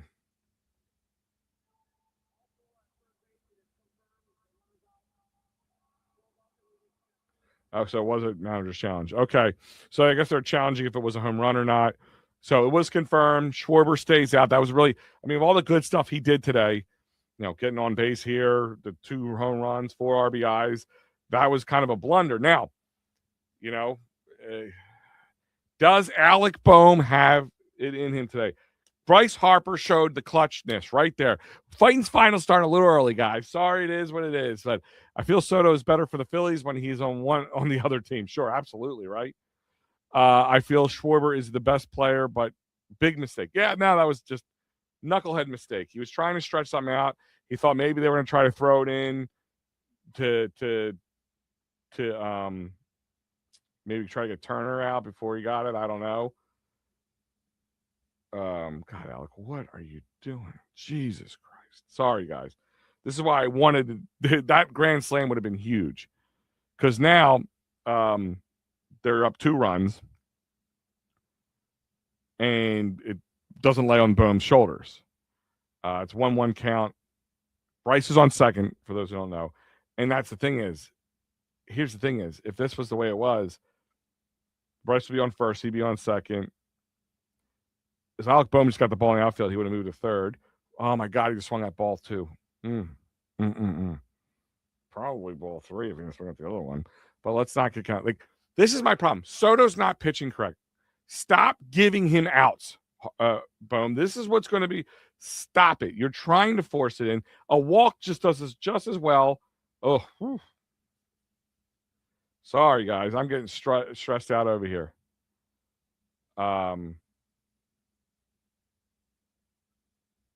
Just the last thing I wanted to do is go to extra innings. Well, now, granted, they still have to get through the 9th inning. And I guess either JT or, yeah, come on, Alec. Ugh. This game was the difference in inches. That's going to be, I'll tell you right now, it's the Broad Street bottom line right there. The bottom line, this game was a difference in inches. Okay? Wow. I mean, we're talking a baseball. The width of a baseball difference between a grand slam and hopping off and turning into a double, double. And Kyle Schwarber's, all his heroics tonight can be simply erased by that blunder at third base. Because, again, if he just stayed on second, him and Harper would have been on first and second. Now, right, Alec Boehm, double play machine. But at least if that happened, Harper would have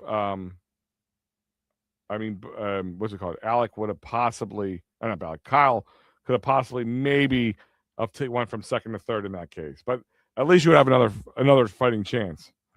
Hey, we tied, man. Listen, 8-8's great. Shows a lot of fight in them. A game is 4 games over 500. A game is 2 games under 5. A team is 2 games under 500. Big win tonight if these Phillies can turn it around for themselves. Big win if they can take the W tonight. And we might have some extras. We got to hope for some extras. And I really wanted to keep talking, but to be honest with you, I mean, this is turning into a longer show. Well, the last 2 times I've done this, we've went into extras. If you guys noticed that, I got to stop going a little early because I got to pee. I might have to put on the screen for a second. Boom at second. Yeah, we got Rafi at second. Well, let's see how this plays out. Because first of all, we got Alvarado coming in here. It's not even Johan Duran. But whatever. I'm okay with that because you're going to need him in the 9th. Let's see who's catching. That's going to be the question. Mattingly is the top manager since we got rid of Topper, and Don Mattingly has been in charge. Yeah, I mean, so far it's been paying dividends. What are they? 12-4 as of right now, depending on how tonight goes. Either gonna be 12-5 or 13-4. How you doing, Elephant in the Room? Wow. I mean, I thought this was going to be a quick post game, a solemn post game. We got a lot to talk about here. I mean, Kyle Schwarber, hero of the game, but also might have had the blunder of the game with that base running blunder, trying to stretch something out. But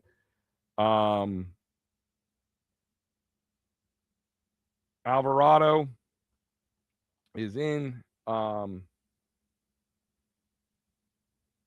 Who is catching right now? Marchand. Okay, Marchand is. All right. Alvarado's out pitching. You know how it is. Alvarado doesn't make it easy on us. We will be back after game watching on my phone. Yeah, right. Yeah, right. I'm watching it right here on my iPad right now. I have the volume down, of course. I got the MLB kind of play-by-play here. Garcia remained in right field. Alvarado, of course, replaced Shugart, and Rafael came in and replaced Abamundo in left. Wait a minute.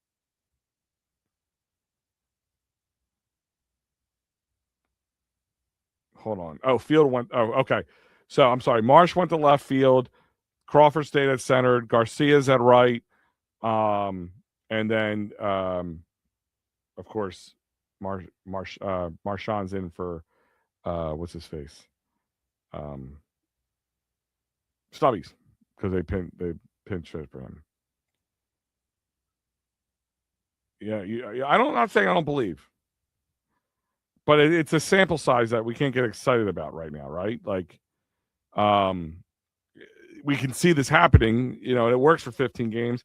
I don't see them getting back to how bad as they were before Mattingly. So I do have faith in him. If I don't come off that way, I listen. I'm protecting myself. All right, strikeout. There we go. Alvarado struck out Cruz. That's huge. Neil Cruz. That's a huge one.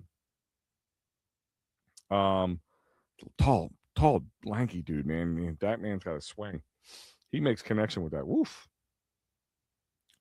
Al Alvarado makes me worried, but you can be. Listen, Alvarado is a very up and down guy. Absolutely. But guys, I might have to take a leak.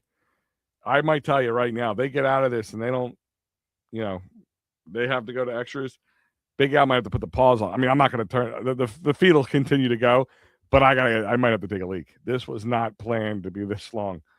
But 8-8 for those who are just joining me. 8-8. Phillies were down at 1.6-0. Aaron Nola, not a great game at all. Two clunkers in a row for this man. No offense from this team for the most part, up and until except for Schwarber, who was pretty much the player of the game, 5 RBIs tonight. Ooh.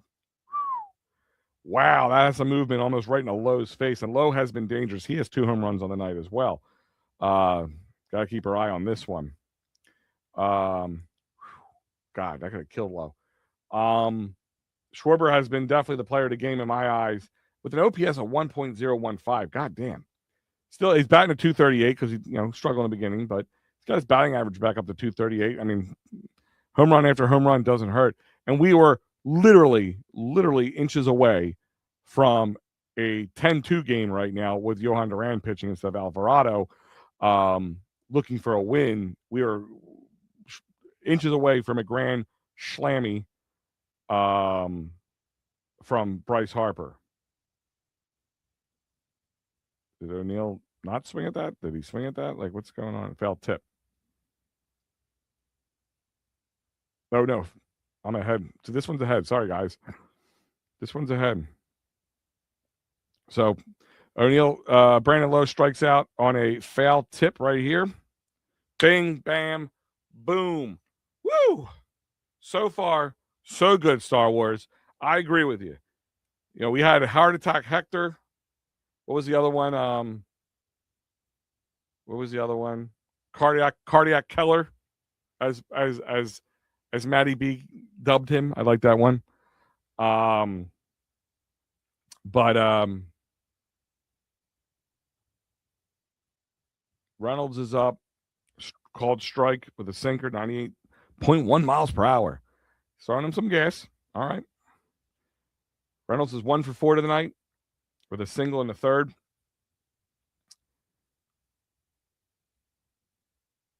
Taking a quick mound visit here. I'm going to be taking a quick pee visit. I'll be honest with you. He gets out of this. I won't cut the feed. You guys just going to give me like 60 seconds to pee and wash my hands. That's all I ask. I am, I know it's unprofessional. I really do. But I was not planning on this. I kind of timed this out just to be heart attack Jose. We have to come up with something for him. Avascular Alvarado now. Auditory contraction Alvarado. I don't know. That's not even funny. That's stupid. It's almost as corny as a wave in a Major League Baseball game. I'm sorry. I'm going to come back to that. Hate the wave. Hate it. Hate it. Hate it. Hate it. 1-2.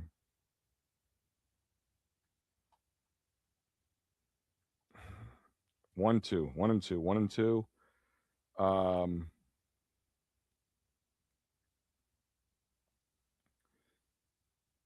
Come on. Foul ball. Keeps it 1-2. Fought that one off. That was a good pitch, too. It was high. It was still in the zone. I could see him. I give him credit for swinging and give him credit for making contact on that. It was the perfect pitch. Kept it alive on that one. That's the big one. That was a little inside. Ground. Damn it. Ground single. Here we go. Single to ground center field. Reynolds is on first. All right. 2 outs still. Ozuna is coming up. There we go. Former Brave. Not Ozuna. I'm sorry. O'Hearn. Ozuna's next. Sorry. O'Hearn's up. He's at 0 for 3 tonight. 1 walk. Still, he's dangerous up on the plate as much as Ozuna is. Hitting the 4-hole tonight for the Pirates. Your heavy hitters, your damaging guys, your top 3, Cruz, Lowe, and Reynolds. You got through. Ozuna and Horowitz are in. Ozuna's on in the circle there. Swinging this back, getting ready. 0-1. Here we go. 0-2. 2 foul balls. All right, come on. 0-2 count. You're getting the good counts, Alvarado.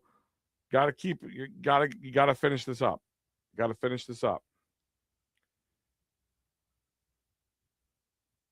Come on.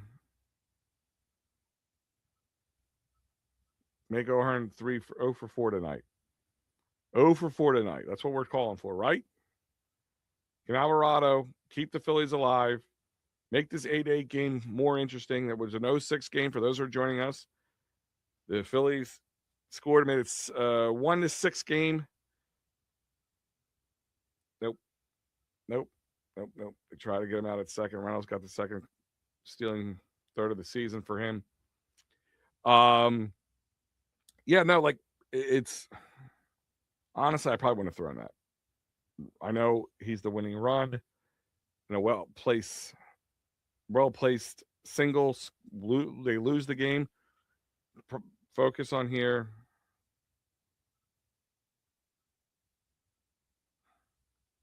Ball in the dirt here. All right, way to stay in front of it, Marshawn. Come on, Jose. 2-2 count. You know, you had 2-0-2 counts to begin with. You let Reynolds get on. Come on. You can't give Ozuna a chance. He's seen the Phillies enough. He's seen you enough. If anybody who has more experience on this team against the Phillies, it's them. And was that a strikeout? Yep. There we go. End of ninth. Ladies and gentlemen, we got some extra innings going on. I'll be right back. I got to pee. I'll be honest with you. Man's got to pee.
Woo! Sorry, guys. I am back. Don't tell Matty B I did that. He might dock my pay. But I'm a diabetic, man. I gotta pee sometimes. And sometimes when nature calls, I gotta go knock it. I'm 43 years old now. I can't be holding that stuff in. I gotta make sure the old schwanz is doing its job. You know what I mean? I don't want the wifey to get upset with me. All right, guys. 8-8 extra innings. Alec Boehm starts on the second with the ghost runner. Still not used to that.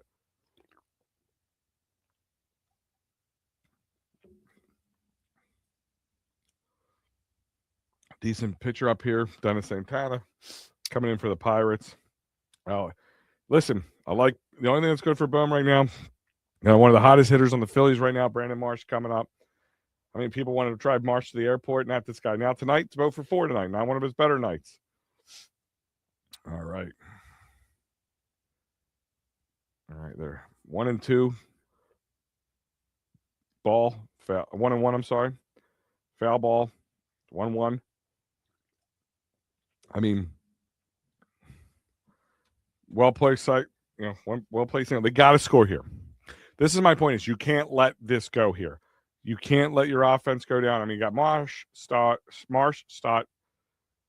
Now Sosa's out because he was pitch hit for, and he was Marchand came in for him. Oh, off the top wall. There we go. We gonna score? Alec Boehm on his horse. There we go. Woo! Marshy with an RBI double. 8th double of the season. Right field, right over Brian Reynolds' head, off the scoreboard. 9-8. Phillies have taken the lead. No outs. No outs. You got a guy. You still have a guy on second base. You can tack on here. That was huge. Absolutely huge. Brandon Marsh stays hot. I'm going to point this out. I'm going to do a little Brandon Marsh love. How many people here wanted to drive Brandon Marsh to the airport? I was not one of those guys. I thought Brandon Marsh was a decent left fielder. He had some problems, don't get me wrong. But, after halfway through last season, really turned it on and hasn't let go since. He's the best hitter on our team right now. He's batting at 336, ladies and gentlemen. I know he's not hitting 20 home runs, but batting at 336. He's the only guy on the team who's batting above 300 right now. The next guy is Harper at 282. So, All right, Sosa's down 0-2. Called strike, foul ball. Again, I don't like. I know I've said this a lot of times. Well, that's because his Logan O'Hoppe love Star Wars. That's why. He loves him some Logan O'Hoppe. It wasn't the Marsh as much as the trade. You know, if Marsh was a better player all career long with the Phillies, but again, I thought he was going to swing at that one. That was a massive ball, way outside.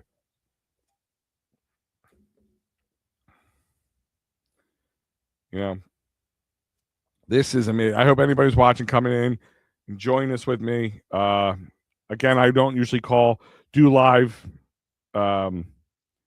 commentation, but the way this has transpired, like I said, for those who are joining us, they were down 0-6. Aaronola, the bed, big time.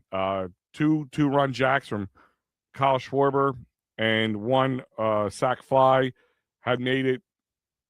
And gave him 5 runs, but they still let up a couple more runs. It was 8-5. We were about 3 inches away from a Bryce Harper grand slam where they would have been. This would have been over. This game would have been over. They've been 10-8. Maybe they can still do that. You know, just with some extra innings.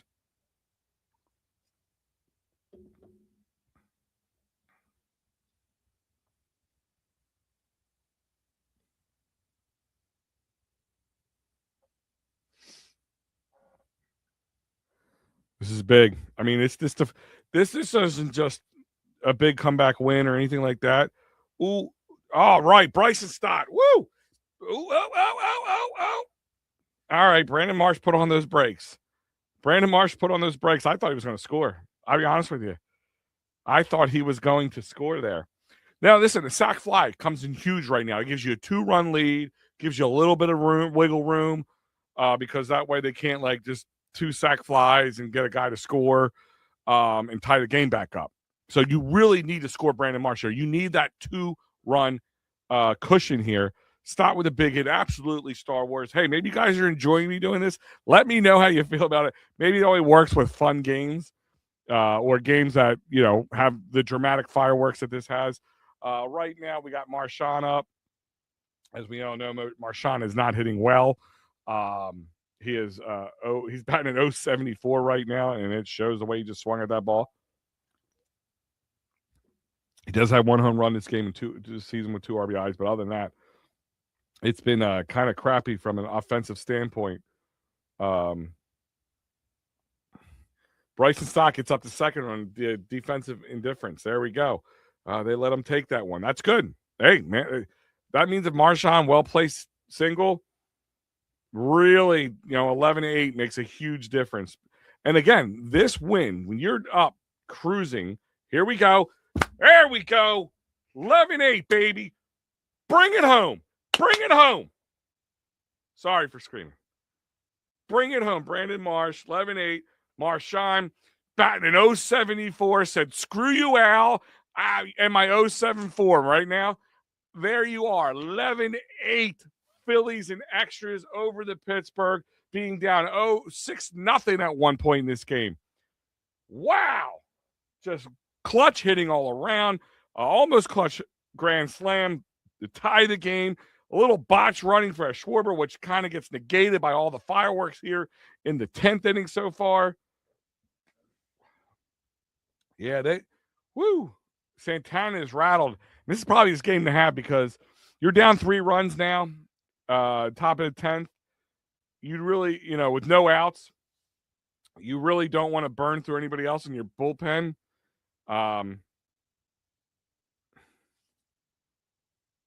We don't want to call it that, Star Wars, but damn sure feels like one, right? Damn sure.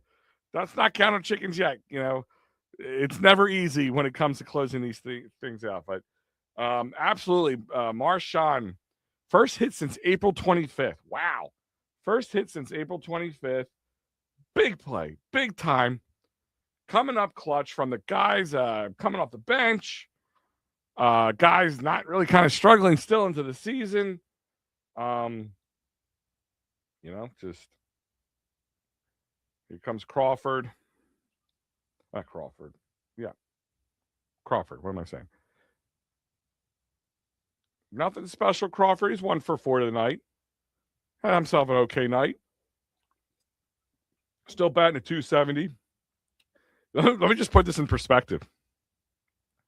That bases clearing single, those 2 RBIs gave Rafael Marchand almost 20 points bump there. There we go. Crawford, baby. Crawford. Marchand safe. They called him safe. And they can't challenge it because they wasted their challenges. That's where I'm mad about this loss as a manager. If I'm the Pittsburgh Pirates, I'm gonna say if it's a loss, I'm mad about that last challenge because that was a ridiculous challenge. That ball was way out of the strike zone, and he challenged it because he was pissy. He was being a little pissy bitch. Now he cost that twice. That could have helped this team not to lose this game. Marchand, I'm trying to see. They might have got lucky on this one. I'm trying to see if he got his arm in. Just slow this down. Here you go. Slowing it down. Woo! That is a close call. Because he kind of came off on the outside corner. Kind of leaning towards third base. Are they doing a pitching change? Yeah. Wow. I'm really surprised. I am absolutely surprised. Maybe Dave will pop in here, maybe because the post game has not happened yet. But all right, let's pitching change. Videos is coming in for Santana. Guys on first and third. And by the way, there's no outs. Let's just throw that out there. There is no outs right now, first and third. And Adolis Garcia, who worked himself out a walk against Soto struggling.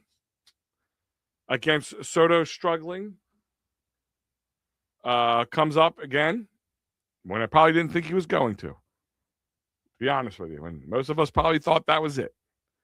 He had the night off. I don't know if it was for a rest night to help him get things straight. But it is what it is. And if you see me turn around, I'm about to punch my son in the nose. Yes, I am. For what he's pulling. You can hear it first. No outs. Absolutely. No outs. Everybody's getting a chance here. Garcia's coming out for the second time of the night.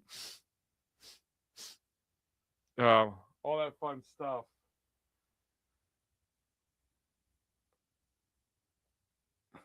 Hold on 1 second, ladies and gentlemen, here.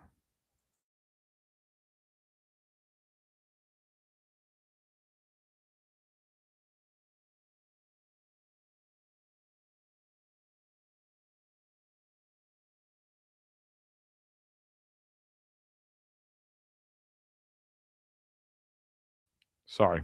I have my son go check on something upstairs. Duran. Oh, well, he'll probably coming in, Duran, I'd imagine. Unless they tack on here. Because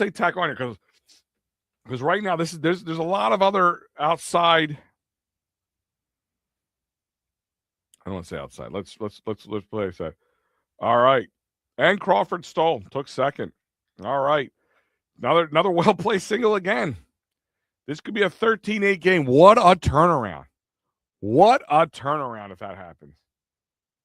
Trustin Crawford uses that speed, takes second, takes the double play out. That's huge. So Garcia just put something in the outfield and tack on another one, make it 12-8. Oh, he don't want to throw him at all. That was way almost over his head.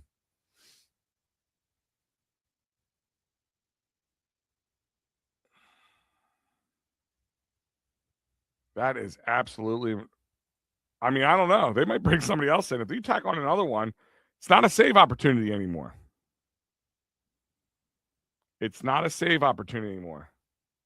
Garcia, make him throw you strikes. It's 2-2 right now. 2-2. On Garcia, make him throw you a strike. Stop trying to. I mean, I know you're trying to loft one. You're trying to get one into the outfield. maybe get a just driving a run, whatever you have to do. And he strikes out. Come on, guys. Got to be smart here. Got to be smart.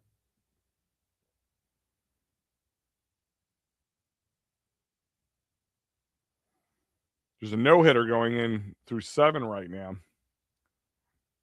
You got Houston and the Rangers. I don't mind talking about it because it ain't the Phillies. I don't like saying those words when it's the Phillies involved. All right, we're back to the top of the lineup. Here comes Trey Turner, who, like I said, has had a very mediocre game up until this end of this inning, this last late innings, 9th inning. He's already hitting again. That's pretty amazing. It's 1 for 5 tonight with 2 runs scored.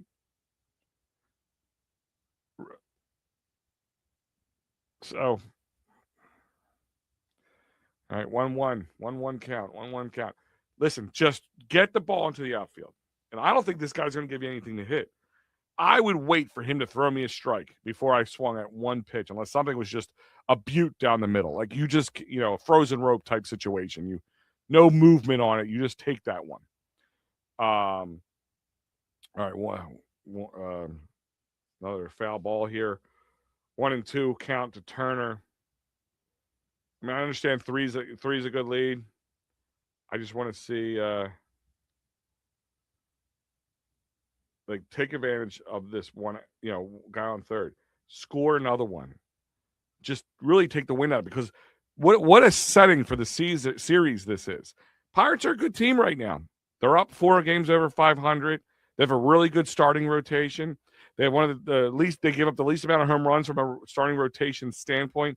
Ooh, that was a hard ball to call off on. Woo!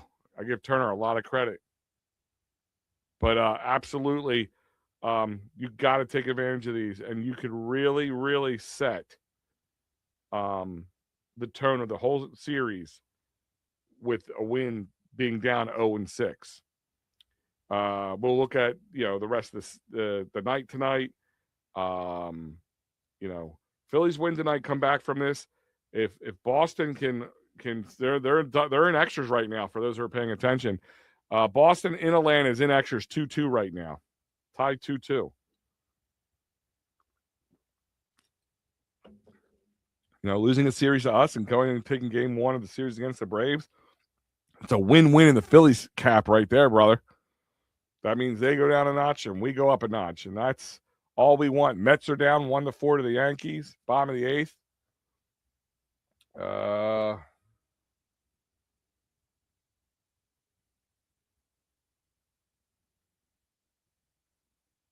Trey's caught out on strikes, and it was challenged, and it was a strike. It was an absolute strike. Philly strike out. Not taking advantage of this.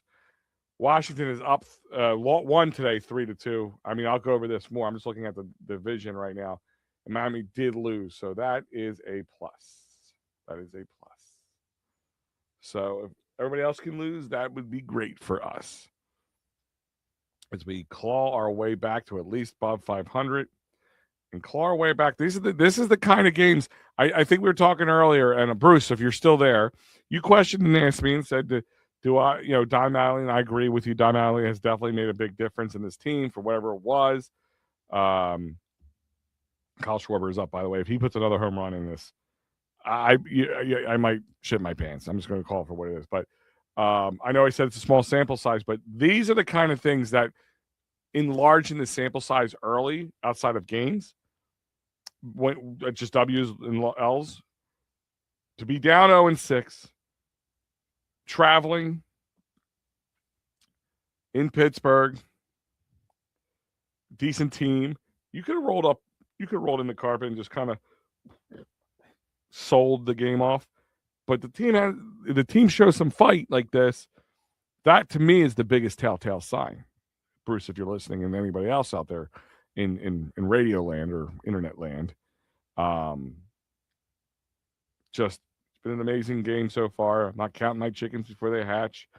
Schwarber's 1-2 right now. He lines out sharply to center field to O'Neal Cruz. A little more to the left would have been good for us, but O'Neal's tall, lanky, and fast. So that was a play that maybe not all center fields make, but he does. That was big. Hey, 3 runs. Alvarado pitched a gem to keep that 9th inning tied. Now is it Duran? I'm gonna guess it's Duran. You want to like you can't come back and lose these games. You can't be down 0-6, come back and tie it 8-8, come back and go up 3-11-8, and then allow them to come back. Like that's a bigger crush than just being down 0-6 and the game being away from you from the get. In my eyes, that's just in my eyes.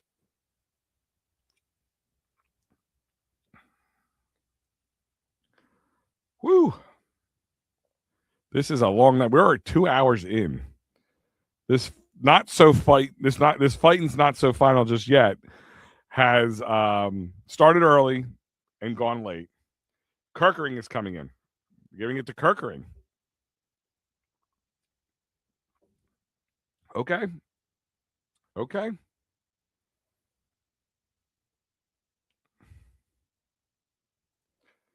If they just come back and win, I don't even know about the score itself, but if they win this, it's a big elephant. It's a big read on this team that we thought was just dead in the water. So Hearn is at second base. Ozuna is batting, as we just mentioned. And Orion Kirkering is pitching. I've liked what I've seen, especially as of lately from Orion Kirkering. Definitely the Orion Kirkering we've seen in the past. He's a 2.35 ERA. His opposing opponents have a 2.11 against him right now. He was a little shaky more in the beginning, but as of lately, this has been really good. So listen, right now, people are worried. I see Star Wars. You just put this up. Don't blow this, of course. Absolutely, stay off your knees. Don't all that fun stuff. But at least right now, the worst you can do is get within 1 run from a swing from Ozuna. So, that's why I'm, listen, it's all nervous when it comes down to Star Wars. It's all nerves at this point. You just got to go in there and stop worrying about Ozuna and just pitch him. Bryce, yeah, I mean, that's going to be a big question tonight. I mean, he was an inch away from this game being over and not extras.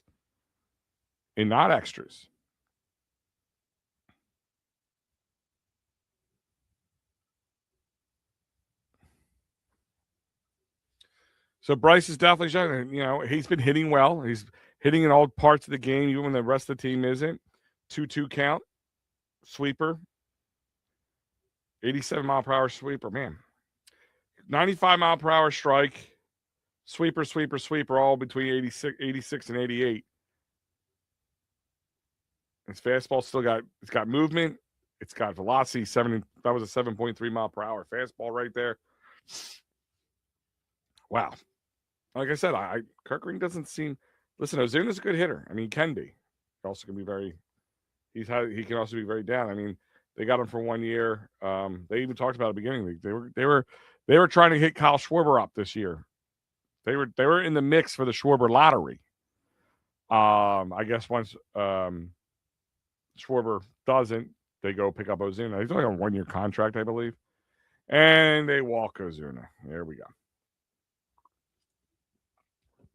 Now, my nerves are really racked because the tying run comes to the plate in the form of Horwitz, who's had a decent night tonight. 2 for 4 tonight. 1 run scored and a strikeout. Oh, actually, no.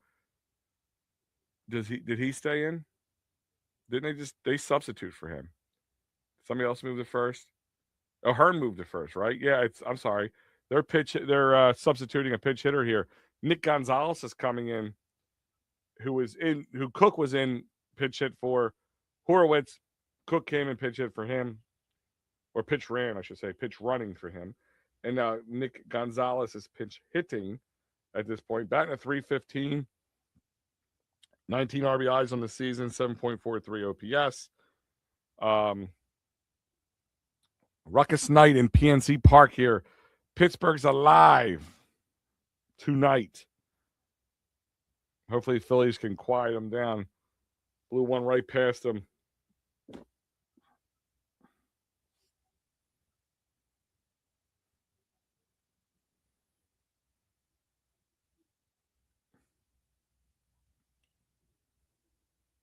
There we go. One out.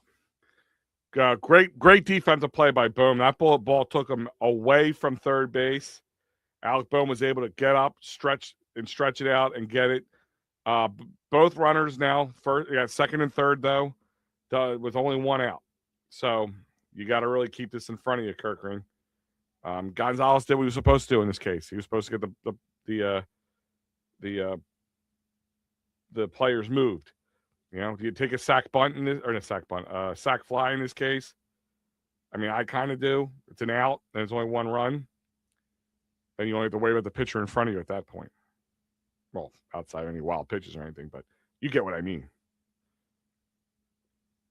Oh, geez. Here we go.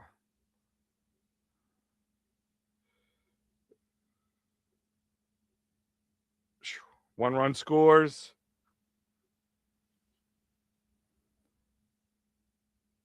Two outs.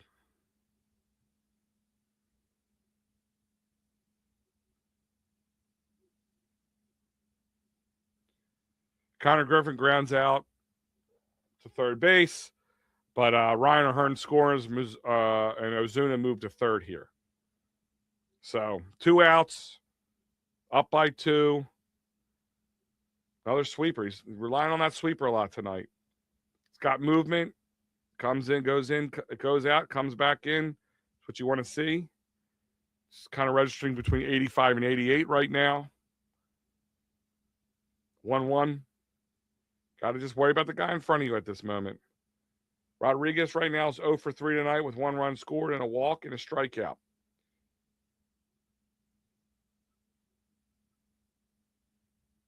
There you go. 1-2. 1-2. Second, last strike, down to the last strike. Another sweeper. He's really relying on that sweeper right now.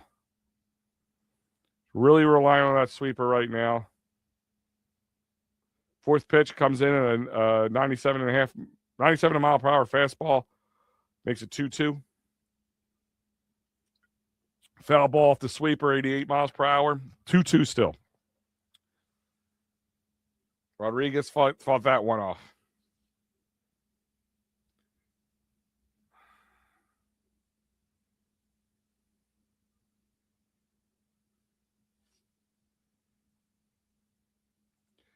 Let me get ready. Once that lasts out, you're going to hear the music, ladies and gentlemen. I'm excited right now. I thought this was going to be a little of a funeral march. Here we go. Kirkering, here we go. All right, in the dirt. Full count. Go on, Kirkering. Don't make me look like a liar.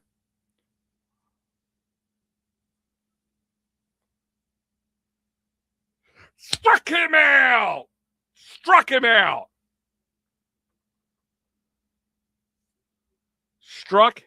out. And you know what that means? Let's get it rolling.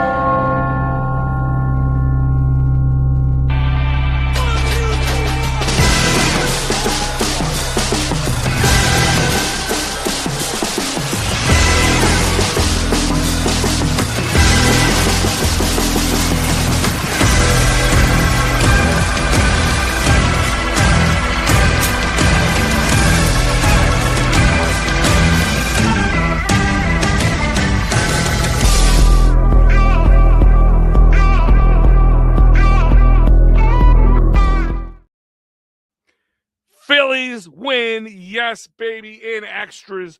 Not only were they down 0-6, this box score tells it all. This is one of those ones when you can look at the box score and go, really, that all went down? Like, this is the kind of thing that builds me a confidence in this team moving forward. These are the kind of wins. Your big boys, Bryce Harper, Kyle Schwarber, players of the game. Right there, in my eyes, players of the game, and rightfully so. And they should be. The elite conversation was $150 million for an older guy in Kyle Schwarber question. Absolutely. 2 home runs tonight. He puts himself at 20 jacks on the season on May 15th. Let's put that into perspective right there, ladies and gentlemen. Now, things might balance itself out at one point, but right now, They are giving you a reason to be excited about this team. This team was down 9-19 under Rob Thompson. This team was down. And a lot of us felt like out. I'm telling you, I was about to give in my resignation. I don't think I was going to be able to go through an entire baseball season and have to talk about it night in and night out. This team is finding ways to win, and they did it tonight. And then they did it on the back of the home run a little bit. But they also did it, and they fought. And let me put this in perspective again for those who are joining me. The Phillies winning in extras 11-9. At one point in this game, they were down 6-0. And like I said, just take a nice look at the box score and see what I'm talking about. First inning, nothing. Second inning, nothing for both teams. 6-run third inning. Aaron Nola implodes. We're going to talk about that more. Don't want to hide that behind a great comeback win. Phillies get a sack, make it 1-6. Then a 2-run jack from from Schwarber makes it 3-6. But the Pirates had another one. It's now 7-3, 8-3. And here's Kyle Schwarber again, makes it 8-5. But the 9th inning, Bryce Harper inches away from a grand salami, ending it in regular in 9 innings. And that wasn't enough in the 10th inning. We'll get into that. We'll break down the scoring as well. We all just watched together. I know I kept saying it's nothing I like to do, but tonight I was enjoying it. I can be honest with you. If I was annoying to you, I apologize. But wow, what a win to join together. I wish you guys would. This has been like it was almost like we're all in my basement watching together, enjoying it, having some beers, barbecuing some food, having a good time. Unfortunately, couldn't do it that way. But this was the next best thing. So I enjoyed myself tonight. I want to thank you guys for being here with me. But we got a lot to talk about. So let's walk through this right now. Let's hit a couple of these comments. Star Wars, hell yeah, what a game. Great comeback win, Rob. Absolutely. That builds character and sets the tone for the rest of the week. For all intents and purposes, by the end of this series, they can be either down or they can be 1 game away, or technically 2 games away if they lose both next games, but 1 game up or 1 game below 500. So love it. Elephant, absolutely. Kind of games that juice you up, that make what felt like it was going to be a slow, arduous Friday night into something. Bruce abso-freaking-lutely was awesome. I feel if Topper was the manager, he would quit, not even want to try to come back. Yeah, he might have rolled up the tails on that. He might have rolled up the red carpet on that one. You're not wrong. You're not wrong at all. Al, I love the Phillies as my number 1 team, and then the Eagles. Is the word home run allowed on this show? Yeah, right. I feel like it sometimes. 1 game under 500, absolutely. The Phillies are now sitting at 22-23. Pirates at 24-21. 11-9 victory after being down 6-0. Let's look at this. Trey Turner was kind of quiet for the most part of the night until the later in the evening. He's 1 for 6 tonight with 2 runs scored and 2 strikeouts. Schwarber, big night tonight, 3 for 5, 2 runs scored, 5 RBIs. That's right. 5 of those 11 runs came from Kyle Schwarber alone with 1 walk and 1 strikeout. Bryce Harper right behind him, 4 for 5 tonight with 1 run scored, 2 ribbies. And that little base running blunder could have been more for him, but whatever. Boom, 1 for 5 tonight. Well timed 1 for 5 with 1 run scored. Actually, it's getting close to that 200, that Mendoza line right there. Marsh continues to do Brandon Marsh type stuff right now. I mean, you got to love what you got to love here. These W's are making me completely angry with Topper. Yeah, I mean, that's something we should talk about. Maybe we'll talk about it a little bit towards the end of the show here. Because I agree with you, Nunes. Like, at one point, you had to start wondering, what was Topper doing? Was that team trying to say, listen, we're not playing for this man? They may have been the best throw I've ever seen from Bohm. Yeah, absolutely. It was a fight, dude. It was an absolute. They earned the nickname the Fightins tonight. Yeah, absolutely. Bryson Stott was 1 for 4 with a run scored and 1 RBI. Big night for him as well. Sosa was 0 for 4 tonight with 1 run scored, 2 strikeouts. Marchand Moved from a 0.74 to 0.91 ERA or average. But when he was needed, he was 1 for 1 tonight with 2 RBIs, huge 2 RBIs. Crawford 2 for 5 tonight. Stubbies was 0 for tonight, but 1 run scored and a strikeout. Garcia walked when was needed. 0 for 1 tonight. 1 run scored, walk and a strikeout. And 42 at bats. 11 runs scored off 14 hits, 11 RBIs, 2 walks, and 7 strikeouts. I think Cassie fell on the sword for the team last year.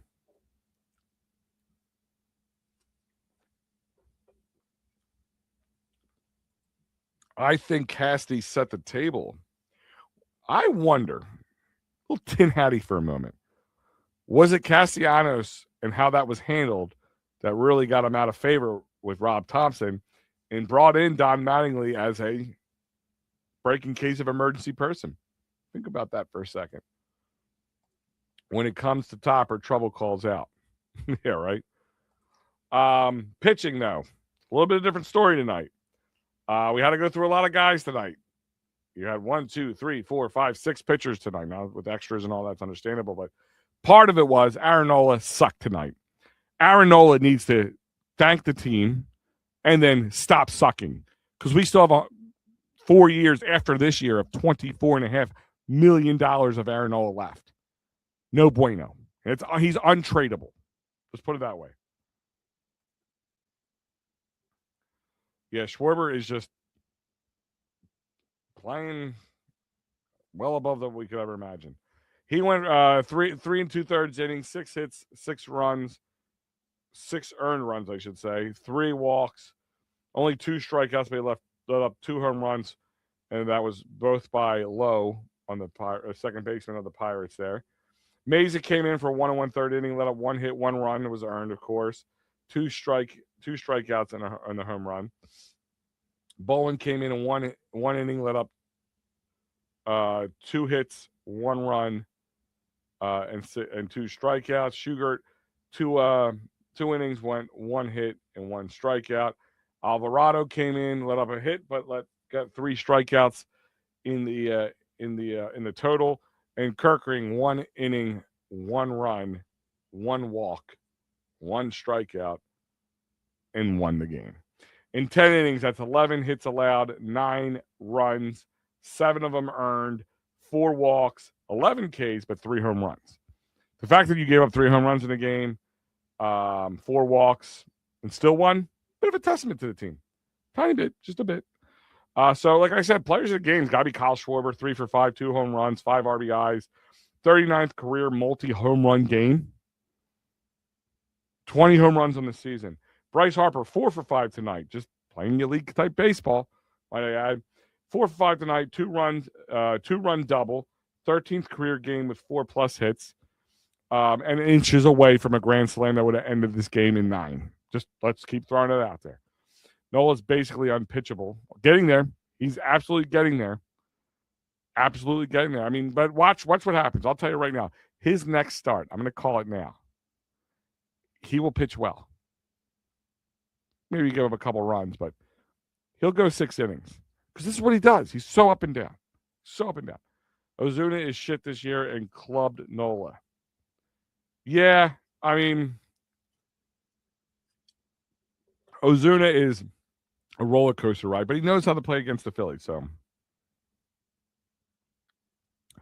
that was some small ball and long ball. Yeah, it was a bit of a mixture, especially towards the end there, but wasn't the beginning. It just kind of seemed like he was notching up some useless home runs at that point. I thought for sure that they lost this game. You and me both, Adam. I'll be honest with you. I started a little earlier. I'm like, all right, this game, I'll talk through it. We did a lot of breakdown of the Eagles in the NFL schedules and talked a little Flyers for a moment. Talked about Aaron Nola's crap. Yeah, see, that's what Adam. I wouldn't put it past him. But they fought back. They earned the moniker fighting. They earned it. And they were 5 for 13 tonight with runners in scoring position. A lot better than they're used to being. I mean, I'm sure we like better. Believe it or not, Pirates were 1 for 11 tonight with runners in scoring position. There's a big difference there.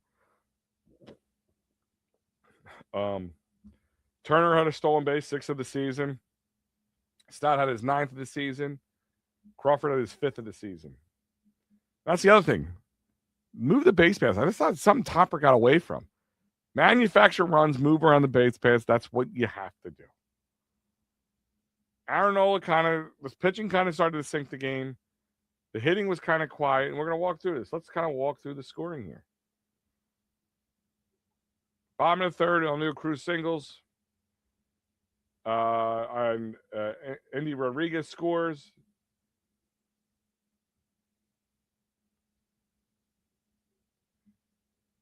And Connor Griffin scores, making it 2-0. Home run from Brandon Lowe, 11th of the season. Scores 2. O'Neill and him score. That's 2 more runs. That's 4-0. Marcelo Zuna gets a home run. So 2-run jack. Him and Brian Reynolds scored 6-0. And by the end of the third, this game felt like a long 6 more innings were coming for us. You're not wrong since he signed that contract. Top of the fourth, Bryson Stott sacrifice fly makes it 1. Phillies 6 still. Pirates. Stay that way. It's like, maybe they'll chip away. But Kyle Schwarber did what he was supposed to do. 2-run blast, scores him and Garrett Stubbs. Cuts the lead in half. It's 6-3 Pirates still. But when things started looking positive, Brandon Lowe comes in for his second home run of the game. Solo jack to left field. I'm sorry, right center field. It was this for this one. 7-3 Pirates. Taking away one of those runs we just scored. Bottom of the 6th. Jared Trillo reaches on a fielding error. Spencer Horowitz scores. 8-3. Errors were kind of costly tonight a little bit. At least it almost was. Because that's something that they kind of started to clean up. Tonight could have been better. Stubby's had a throwing error. Bohm had a fielding error. But, because for a while they were having more errors than they had wins in a game. And then, top of the 7th. It's 8-3. Kyle Schwarber says, 1 2-run jack's not enough. Let's make it double jacks. 8-5, Phillies down 3 still. Top of the 7th. The 8th went real quiet. Our old friend Gregory Soto comes in the pitch. He challenged the pitch result.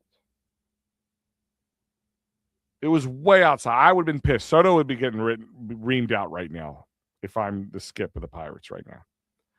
He cost them because there was another questionable call at third base. It could have been the difference of the win-loss of this game. He cost them that game in 2 different ways. I would have been pissed.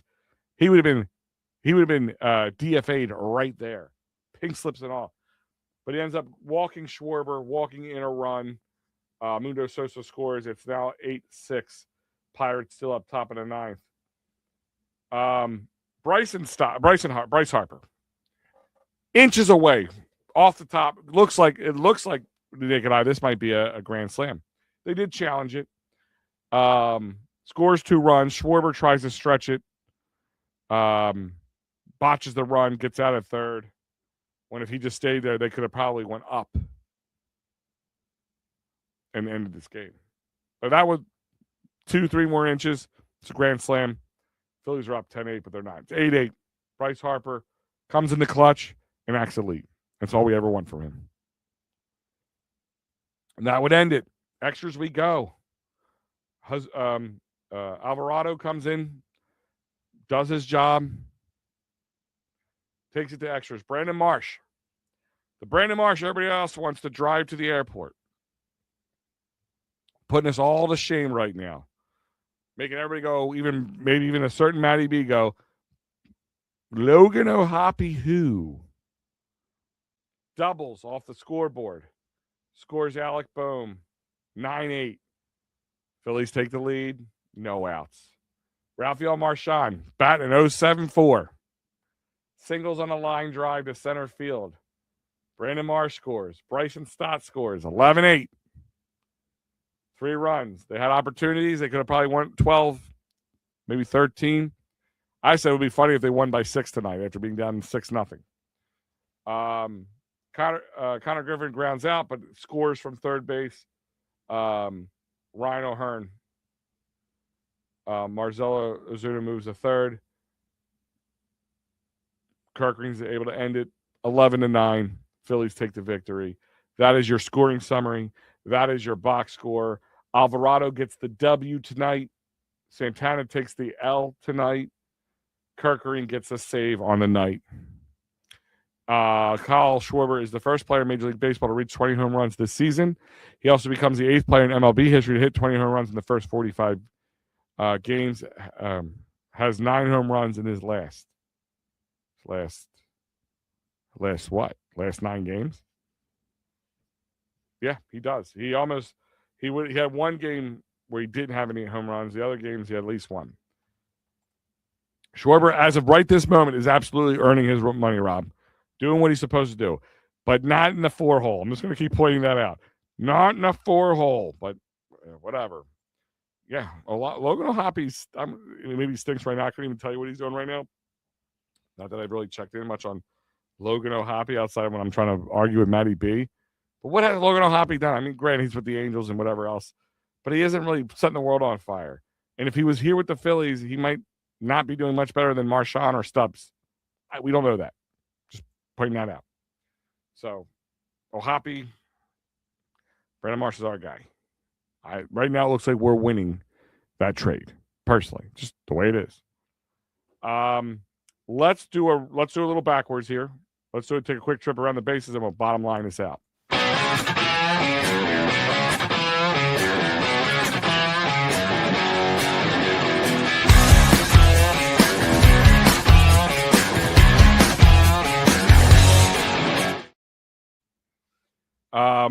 Rangers are still going. Rangers in Houston's up 2-0, top of the 9th over the Rangers. Their right-handed pitcher, Spencer Argetti, I don't know how, Argetti. No-hit bid ends on a 1-out single in the 8th. So that no-hitter is over. Right now, bottom of the 8th, Chicago's up 10-4 over the White Sox. Bottom of the 8th, KC and the Cardinals.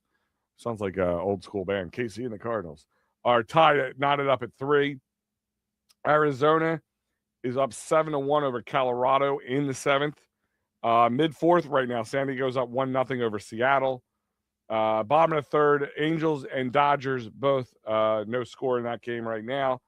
Bottom of the 3rd, Athletics are up 1-0 over San Fran.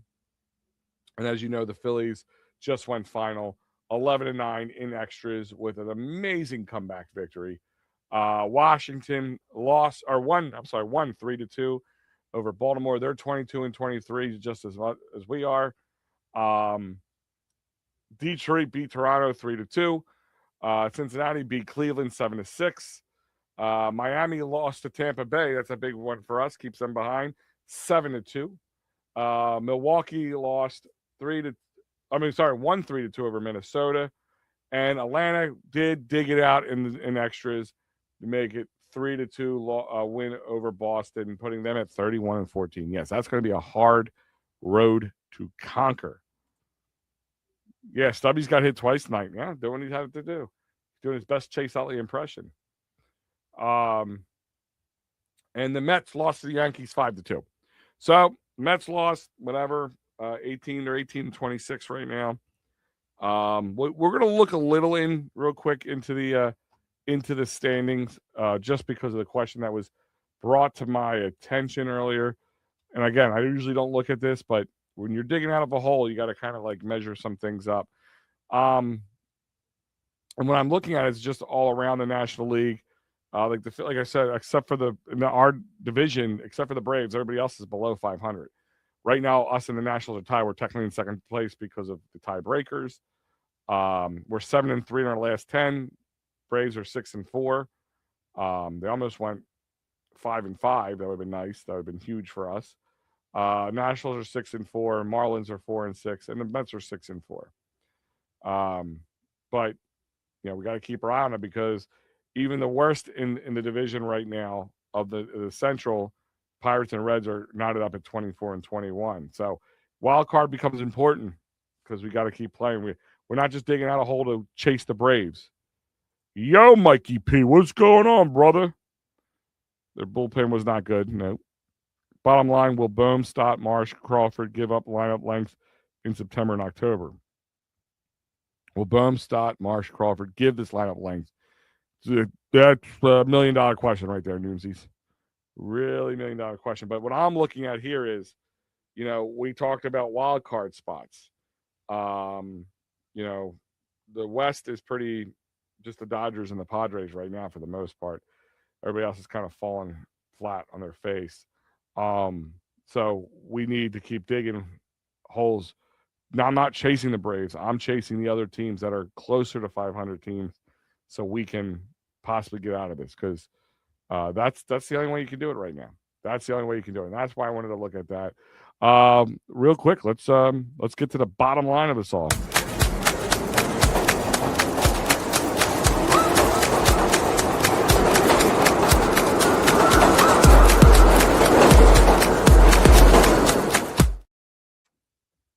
Bottom line, baby. Broad Street Bottom Line brought to you by the great people of the It's a Wrap Sports Network. That's right. A lot of things coming up. Put a W next to my name right there. You got Mikey Lara tomorrow. And then, of course, Matty B Sundays down on the farm. He's got the game of the series. Zach Wheeler, Paul Skeens. Everybody's going to be tuning in. What time is that game at? Is that a 1 o'clock game? Hold on, let me check something. Because I would love if it's not, just because of the way things play. Yeah, it's a 1:35 game. Tomorrow's a 4:05 game for those who are wondering. Mike Laro's going to call for that one. Matty B's final word is back a lot more lately because the Flyers are out, of course. So tomorrow, get the best of, as well as the Phillies Pirates with Mike. Then Monday morning, I'm back with my boy Mikey Laro, Philly AM Sports. That's right. And you got double Matty B on there. You got the post game with the Pirates Phillies series and the series, and the final word at 10 p.m. So if you don't get enough Matty B now, sure as shit will. But big win tonight. Bottom line, Broad Street. Bottom line is, please don't get me started on the Braves. What am I going to get you started on? Like, what am I getting you started on the Braves? What do you mean? Most insane game of 2026. Yeah. This is the kind of games I was asked earlier. It was a great question by Bruce Harper. Great question. And he said, he believes more in Don Mattingly than Topper. Obviously, right now, small sample size. Who doesn't, right? And that's what I said to him. I'm like, small sample size, but yeah, right now he's showing us why. And another thing somebody said, I don't know if he was him or somebody else, like Topper would have rolled, just kind of turtled up and took his L and tried to fight another day. But I'm not trying to chase the Braves. I'm trying to chase the wins. And the fact that you're down 6-0, right, in this game, and you had every reason to give up. Your pitching wasn't really spectacular, especially in the first, your starting pitcher. You had to tax the bullpen a little bit. Both teams did, so that's a little plus in our feather in our cap. Offense is going to come out big today, and hopefully give your next two pitchers some runway, so we can keep things even keeled. What more can you want than double Matty Polish power hard check?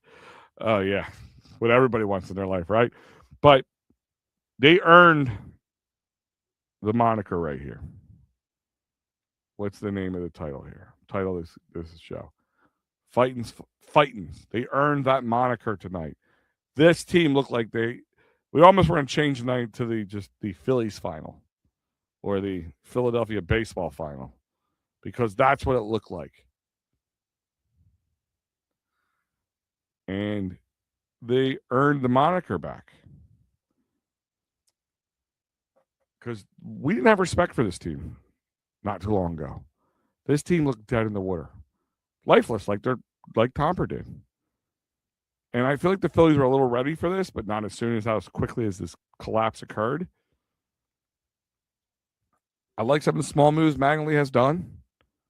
It's kind of stuff we've all talked about. I still would love to see Carl Schwarber in a portal, but whatever.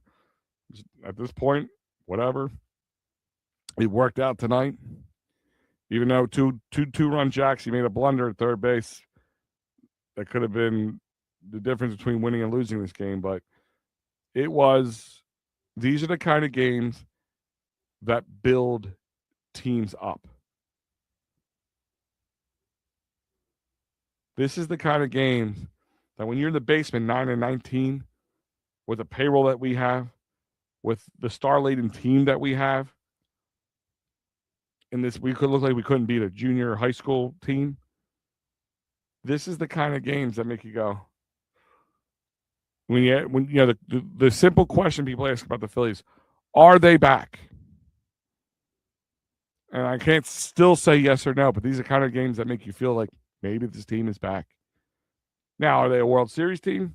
Let's not get ahead of ourselves. But they're making the right moves. If he makes WIP, Matty becomes the Polish hammer. Jesus. Was this just baseball or was it Tomper? I think it was Tomper. I mean, at this point, I think we have enough of a sample size to say it was Tomper. I mean, batters don't just start hitting because John Mattingly had a key that he was holding on to. This was a large penis game, yes. You strut down the street, cock of the walk, right, Nooms? Cock of the walk. This is the kind of stuff you go, if they were home, they would go sleep in their beds. They tell their wives, put the kids to bed. Daddy's ready to roll, if you know what I mean. That's right. It was definitely a topper situation. Absolutely, Rob. Abso-friggin-lutely. But this game had a lot of ramifications for it. They were 5-5 on their last 10 series. Lost 5, won 5. We all know winning that first game of the series is huge. But this is really a tone setter for the rest of the series. You were up 6-0. You were cruising. You only allowed our starting pitcher go 3 2/3 of an inning. This was like, let the other guys play, bring the big boppers in. Big boppers didn't. Mattingly said, no, you're going to play through this. You shit in the bed, you're going to lie in it.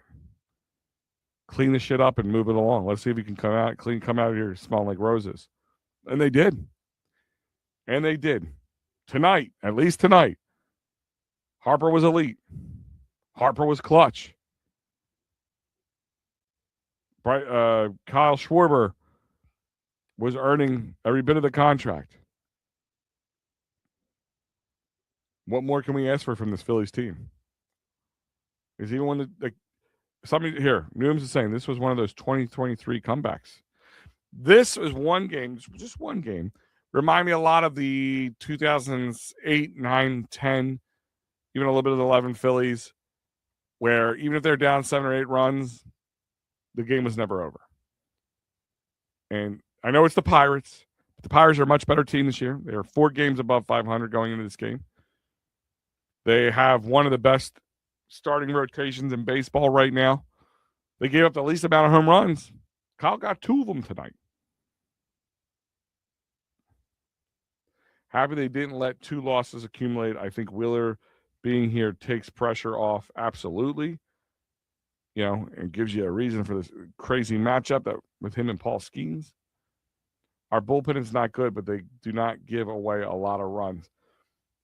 They're not like shut down. There's a lot of nerve-wracking moments with them, but they somehow most of the time, keep the game in front of them. I mean, they did give up, but they had to go long. I mean, Nola only went 3 2/3 of an inning, So they gave up 2 more runs on top of his 6. Seems like the Pirates always start hot the last 4. Yeah. Always said, like, let's talk about the usually by May they're starting to come down to earth. But I mean, they did go out and get some veteran players, make some moves. They got the young guy with the Connor come up. Like, I think the Pirates might be a little bit a better team, but the Central's a good division. Like I said, every team's above 500. Pirates and the Reds are tied at 24 and 21 at 533 percentage. The Cardinals are 25 and 18. Another team being quietly sneaky there. And the Brewers are 25 and 17, so they only played one less game, so they have a slightly higher winning percentage. They're 2 games out of first place against the Cubbies, who are 28 and 16. So, that's important from us from a wild card standpoint. We got to hope that the Pirates and the Reds and the Cardinals start to kind of fall off a little bit. That's kind of the important thing when it comes to the standings from us. Harper should have had that grand slam. I mean, dude, that's the kind of one like, even though you win tonight and you're super excited, Harper, the kind of competitor he is, he probably wakes up in the morning drinking his coffee, 2 more freaking inches. And as all us men know, every inch counts. You know what I mean? Not to be dirty and jokingly, but it's kind of funny, whatever.